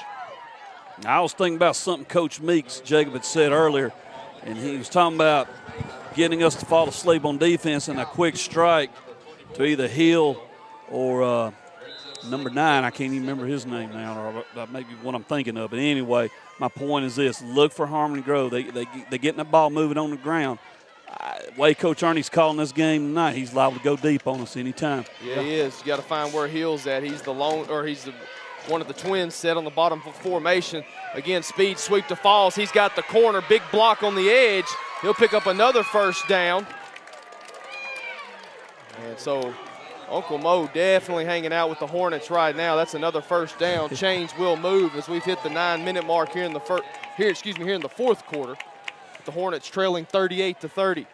I wonder if Bearden never run that speed sweep. Well, I was ready to see the show up out here. Straight out of Bearden. Twins to the left of the formation. Pistol set for the Hornets. Barks the count is Bearden. He hands off. He'll go to Lucas, and he's just a bowling ball. Really nowhere to go. Looked like he might would have been able to pick up a little more. Credit the Dragon defensive front. And in that time, textbook playing on the line there. They got down there. They strung the play out, brought them down, forced it into a 2nd and 10. And you got to build there. You got to make the stop here. We need to get that ball back. And if nothing else, let's just run the clock out and go to the house. Yeah. Under 8.5 to play. 38-30 is our score. It'll be 2nd down. We'll call it 9 from the Brewer Emerson press box. Fourth quarter action. Tight one brewing here in the border town. Shotgun formation, back set to his right. He'll throw left. That's Falls. He's got a block on the edge, and he's down the sideline. Luckily, ran out of real estate. If not, he would have toted that one into the end zone easily. 16 on the play. That's DeAndre Malone. Malone saved a touchdown. That's a junior getting a lot of Yes. good experience here tonight. He did the one thing that was left that he could do. Just knock them out of bounds, make them step out, keep them out. because if he hadn't, it was fixed to be a chance for Harmony Grove to tie this game up. Under 8 minutes to play here. 38-30 is our score. Bearden hands off. That's going to go to Arnold. He's wrapped up, and he'll have a minimal gain. Trying to see who was the first there on the stop. I believe that was one of the Barnett brothers. Number 47, Tanner Barnett. Yeah, it was. Tanner, the sophomore. In on the stop for Junction City. 2-yard gain on the carry from Arnold. It'll bring up a 2nd down and 8 with 7.5 to play, 4th quarter. Clock keeps on ticking.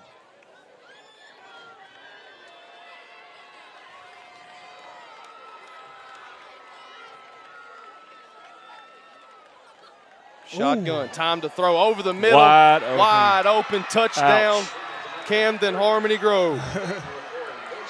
Gannon Bearden to Damian Daniel, the sophomore, got behind the secondary, and it was. I don't know what the corner was thinking. He I just stopped. don't He either. just stopped like it was a zone or something, you know, Yeah. like he was going to have help over the top, but And there's nobody there. there was nobody there. Nobody was home as the Hornets find pay dirt, and they're a 2-point conversion away from tying this ball game at 38 apiece. Ooh, my.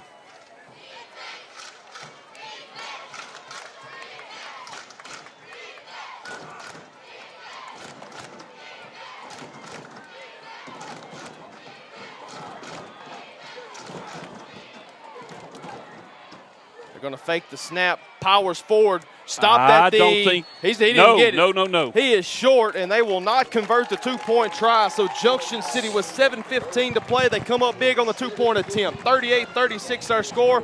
The Dragons on top in a tight one. You're watching Junction City football. We'll step aside for 30 seconds on 101.5 The Hog.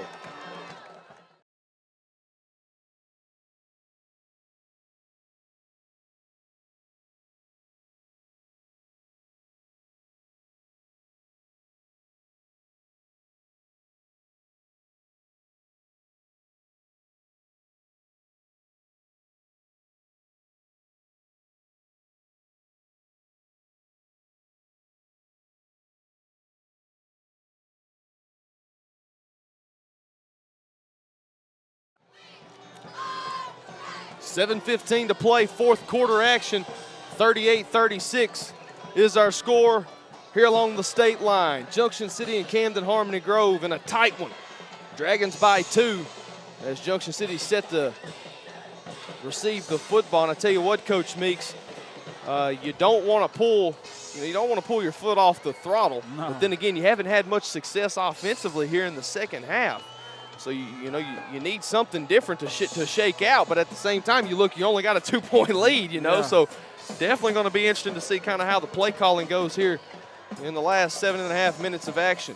Well, we lost a great voice earlier this year, the great Keith Jackson, the voice of college football. Yeah. And in a tribute to him, let me just use a word he loved to use, fracas. That's what we got in front of us right now. And, I mean, this is going to the wire, there's no doubt. Shouldn't be this close. No. It's going to be a deep kickoff. It'll be fielded by Cook. He's on the run. Ouch. He loses it at the 15-yard line, picks it up. Really no blockers in front. Just go down. And he will just go down. So missed opportunity there for Junction City. But the Dragons do have the football. The offense comes out. They'll have it 1st and 10. Ball spotted at the 18-yard line. They'll be moving from right to left along the near hash. Well, Jacob, like you said, you don't want to take your foot off the gas, but this is the problem you're facing. You got all 3 of your timeouts left, but so does Harmony Grove. They're only down 2. This is going to require some stringing together some first downs and eating the clock. Richard in the pistol. Kyron Cook said behind him, he'll get the call straight up the middle, spins out of 1 tackle. He's got the first down, spins again, and that's a big-time run, just what the Dragons needed. 14 yards, a cloud of dust, and a first down, and that'll take us to the 7-minute mark here in the 4th quarter. Got behind his blockers. Yes, he did. Used that spin move a couple of times, and it was a 14-yard gain. Clock rolling, under 7 minutes to play. Richard again. They give to Jakyron Cook, runs into the back of a couple blockers, going to have to shift direction. He's got a block by Hutchinson. He's across midfield, 45-40, and he's out of bounds. Big time block by Brady Hutchinson to spring him. And Junction City in 2 plays, and they're already in striking distance as Cook goes out of bounds. Nice block by Brady Hutchinson, number 13. That'll stop the clock with 6:49 to play.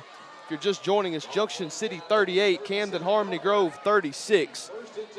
They don't get much tighter than this one. No, sir. No, sir. And I tell you what, Mr. Cook, he's working on that degree toward being a PT peer. Yeah, he is. Hutchinson now, he'll have his turn in the backfield. He'll follow his blocks, and he'll get back to the line of scrimmage, maybe picked up a yard.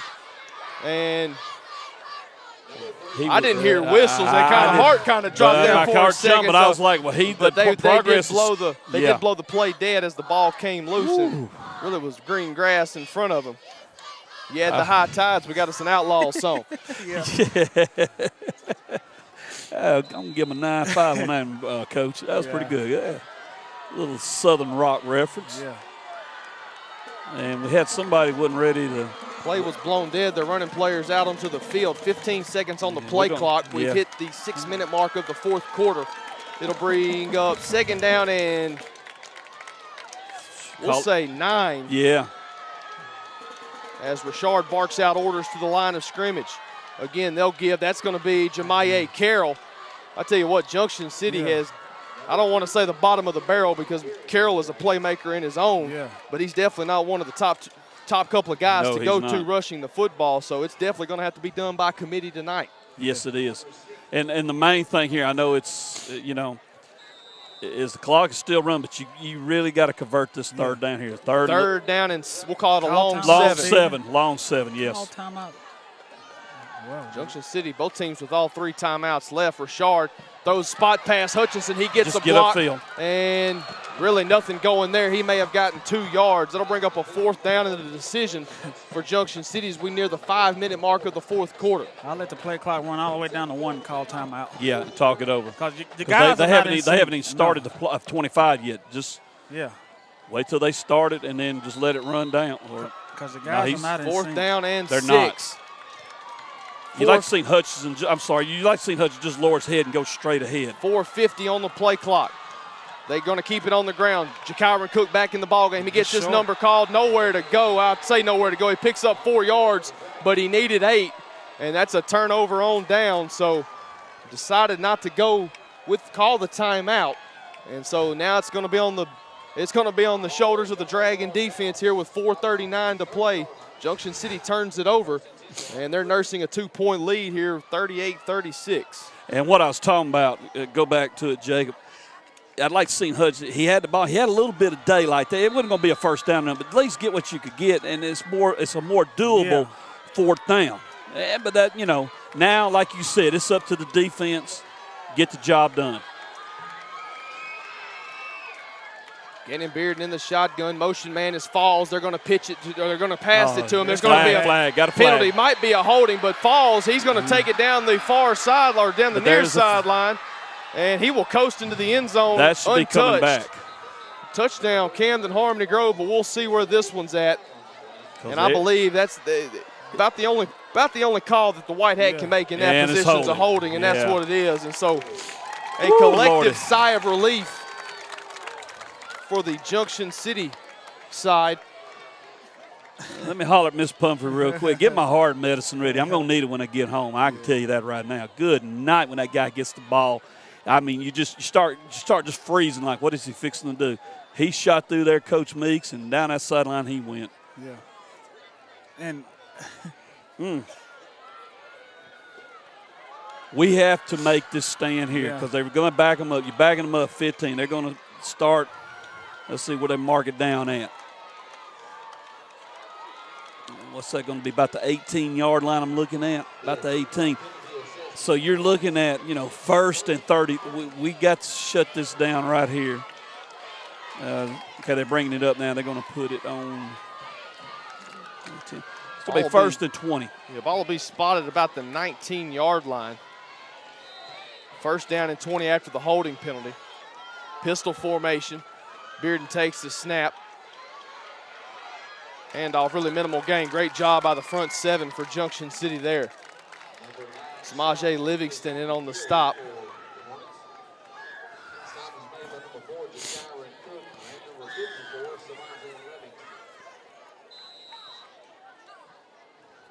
It's going to be interesting to watch the Hornet personnel here, who they got in and all, because in this situation, and especially second down, look for the big play right here, the big play attempt, I should say. Yes. You know, going back up top to either Hill or maybe some kind of speed sweep with Fields. Hill's the receiver on the bottom of the formation. They'll go away from him. Again, that's Falls. They get it in his hand. He makes one man miss. He gets a block. Good job, Cook. But it'll be wrapped up. Nice job by Javassier. He's able to get his hands around Falls and bring him down. It'll be about a 2-yard gain and bring up a third down. And the clock is down to 3:20. He's fixed to hit 3:20. Harmony Grove still has all 3 timeouts. Under 3:15 to play here in the fourth quarter. 38-36 is our score. You got to think this is 4-down territory. I say that. Harmony Grove with all 3 timeouts. They don't get it here. They could punt it away and elect to try to force Junction City to do something with it. Big play for both sides. Shotgun formation, 3-step drop, looks right. Now he'll go left. Deep. Up top, he's got a man. He's incomplete, in and out of his hands. Tried to hook up with Falls. And Falls had nothing but running room in front of him. Holy Moses. Ooh, 4th and 18. So, and the big dilemma here, what do you do, Jacob? Coach Cam, he's looking at, I got all 3 timeouts, 2:52. Do I punt it and play it? I think you've got to punt it away. Yeah. I mean, in a situation in which you don't have any timeouts, I mean, and even with 3 minutes to play, I think even with no timeouts, you still punt it, and you put it on the back of your defense. You just don't allow Junction City to have that field position. 2 guys. It's a lot of confusion on the field. I don't know why. We got 3 timeouts. There's a wide open receiver right here, but nobody picks him up. Peter. It'll be fielded, fair catch. Did not see the signal, but Cook Fair caught it. Very smart decision on his part. And Junction City, the offense will have great field position. First down and 10 from their own 48-yard line. Well, it comes down to this. Yeah. Got to make some first downs. Got to make some first down, make them use them 3 timeouts. I mean, you're not even worried about – you just, make them burn them timeouts. They're not going to – let me tell you something. They're not going to take them timeouts back across the river to Ouachita County with them. No. They fixing to burn these babies right here. Make them burn it. Make them burn it. And you got to do it by getting some first downs. That's all we need. 2:46 to play. Richard, he'll take the formation under center, offset eye. They'll hand to Cook. He'll follow behind his lead block. And that's not – that should be about 3 yards. And that's fine. Yeah. Clock still running. Harmony Grove has yet to call a timeout. 38-36 our score. Just a 2-point advantage for Junction City. Okay, they have – Mr. Richard, watch that. Now they start at 25. 2:18 to go. Now you get in that chest game. That's what Stephen this is and all. Hurtcamp over Yep. there. Coach Ernie is banking on his defense making still. He'll start burning them after this, especially if we don't hardly get any gain right here. Yeah, 2nd down and 7 for Junction City. Ball at midfield. Again, under center. Offset eye formation. They'll pitch it. Jakyron Cook gets a couple blocks from his offensive lineman. Go down. He'll be near a first down, and I believe Coach Horsecamp's going to call a timeout. We'll take one with him. $1:48 to play, 4th quarter action. We'll step aside for 30. This is Junction City football, 101.5 The Hog.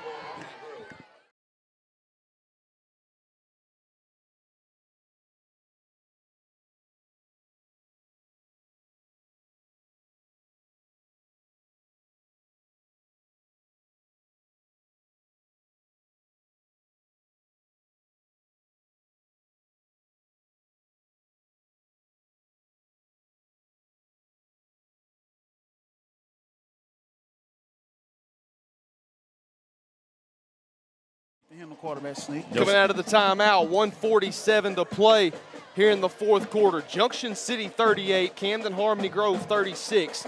The Hornets with 2 timeouts left. as Junction City faces a 3rd down and 3 from the Hornet 44-yard line. Junction City's able to pick up a 1st down. It helps their chances in eating away the rest of that clock. But if the Hornets can get a stop, best believe they'll call a timeout and force Junction City to make a decision. You got number 50 in the backfield here. Yeah. This is going to be good. Heavy line formation to the left. Rashard almost taken down from behind. Nowhere to go. And a flag. Is Cook. We got a flag. And we do have a flag. It's coming from the line judge along the near side. And give the Hornets credit, Jacob. They were flying to the ball. They were coming after the Dragon runner. But let's see this big flag right here. Holding. And that's going to hurt. And that's going to definitely help the Hornet cause holding on Junction City. And not only that, but it's going to allow Coach Horskamp to keep a timeout in his back pocket. Yep. Now that he's got 2, didn't have to burn one of the 2 remaining that he had. They back the Dragons up into their own field position. Ball spotted in between the 47 and 48-yard line. They'll put them behind the chains, 3rd down, and we'll call it 10 and a half. They'll work out of the pistol. 1:41 to play. Handoff goes to Cook, falling behind a couple of blocks, still on his feet. He'll be wrapped up from behind as Coach Horskamp races out to about the numbers to call a timeout.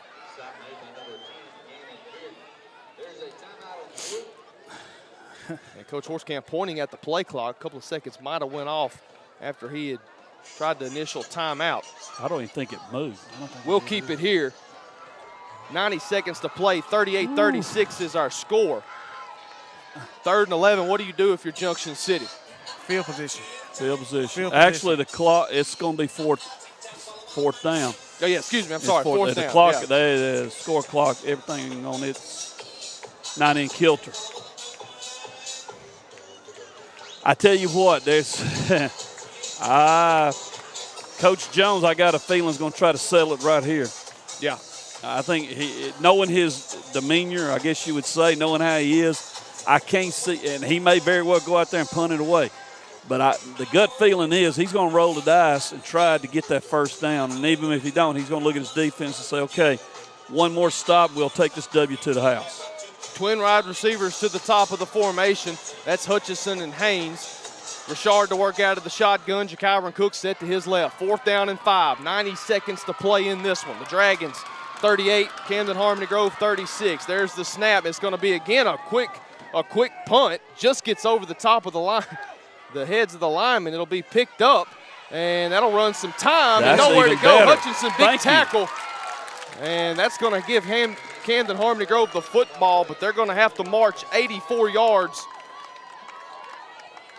in 1 minute and 20 seconds. And one timeout. And one timeout to boot. Well, they have yet to attempt an extra point tonight, so it makes you think they probably don't have much of a kicking game, so you think they've got to hit the end zone in order to win this one.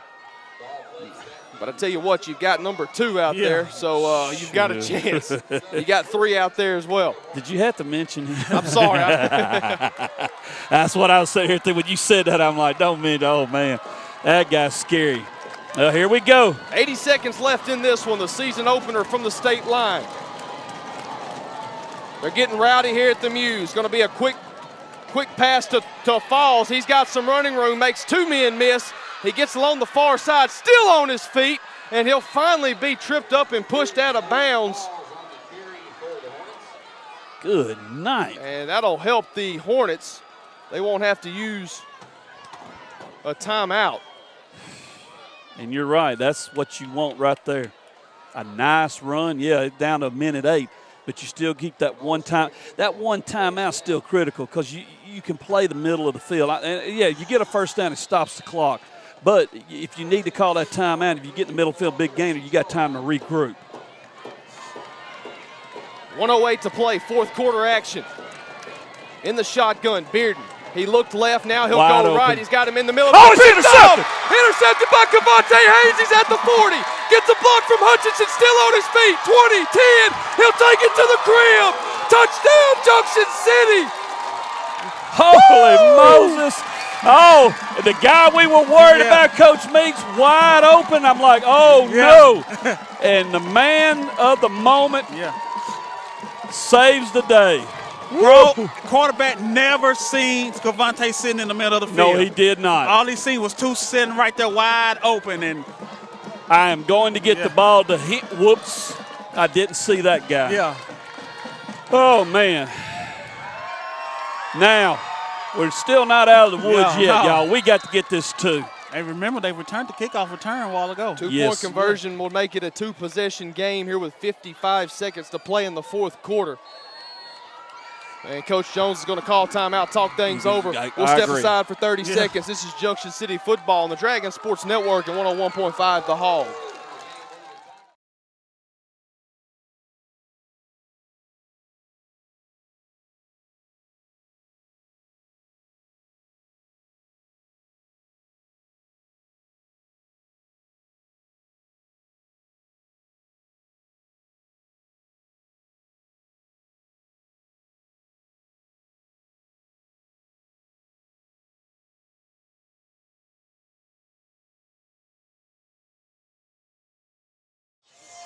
Cavante Haynes, a 45-yard interception return for a touchdown. That's giving Junction City an 8-point lead with 55 seconds to play. Bearden was trying to hook up with Hill, but he telegraphed it, and Haynes made him pay. And Junction City with an 8-point advantage. A 2-point conversion makes it a two-possession ball game. And it would definitely make the Old Faithful here at Paul H. Muse Field breathe just a little bit easier. I cannot believe I'm going to let some wire people leaving this. We, like I said a while ago, we still been in the smokehouse. We're still behind the smokehouse. We ain't out of this one yet. Harmony Grove got too many weapons over there. So this 2-point critical. No work under center, offset eye. Kidwell to block for Cook. He'll Go, get go, the toss go, in. go. He's in. I believe he got in. And No, they're they saying no. They're going to Oh, say my he's goodness. just short of the goal line. Oh, boy. So with 55 seconds left, Junction City 44, Camden Harmony Grove 36. Well, I'll go ahead and say this. It is the earliest start to a Dragon football season ever that we know of, on record, I should say, August 24th. It is also, are y'all ready for this? The highest scoring opener in Dragon football history. In the 106-year history, what we have on record, it is the highest scoring opener. Guys, there are 80 points sitting on the scoreboard right now. And if this is the way the rest of the season is going to be, You better bring your heart medication with you to the yeah, game. you better call your doctor and say, give me a double prescription, and somebody take Granny to Walmart and let her get a couple cases of the snuff, because she's going to need it all year long, the way this is going. It's kind of remind you of the 3 playoff games we had last year. You know what? You're right. It's like what's that movie with Bill Deja Murray? Vu? Yeah. Deja Vu? Yeah. Deja vu all over again. What Yogi used to say. Because, man, it's like, this is what we dealt with in the playoffs. Yeah. Well, you can't show up here and say you're bored. No, you I'm can't. kind of like Jacob at the start. If you can't get fired up and excited with all, football season, and look at our guy over there for Harmony Grove. Yeah. He's over there. He's ready. Yeah, that's the one who returned the kickoff while Yeah. ago. They're definitely getting their money's worth in the Muse tonight. They are, 55 man. seconds to play. 44-36 is our scores. The Dragons on top by 8. Jack Smith to tee things up. He'll use the far hash. He'll be kicking from right to left. He makes sure both sides of his kick team are set, and he'll kick it to the other corner as Falls will try to run it down. It bounces it around the 10. He'll pick it up at the 5. Clock will start. He'll bounce around, bottled up, makes one man miss. Man, he's a human highlight Here he reel. goes. And here he goes. He's got the sideline. He's got one man to beat. It's going to be Smith, still on his feet. He's at the 15, the 10. He's going to take it to the house. 95 yards to the end zone. I told 16 you. seconds off the clock. Good and night, they're a Marie. 2-point conversion away from a tied ball game. Turn the My. cars off. Get back in the stadium. This one ain't over with yet. I told y'all not to leave. Good night, Marie. Give him credit, man. He was cool as a cucumber back there. Okay, what? And then, but he was over there dancing to the music. That's what I was trying to get our cameraman to look at. Look over there. He's dancing to the music. This guy's ready, man. He runs down, chases down the football. It's a nice kick by Smith. Yeah, chases good down kick. the football, picks it up at the 5, and just stops. makes a couple of men miss, and then he's off for the races. Smith was the only one. He had to just try to make contact with the blocker to hope he was going to get pushed into him. Yeah. He made him miss, and then he was to the end zone. And once again, Jacob, Gary, we're a 2-point conversion away from being tied.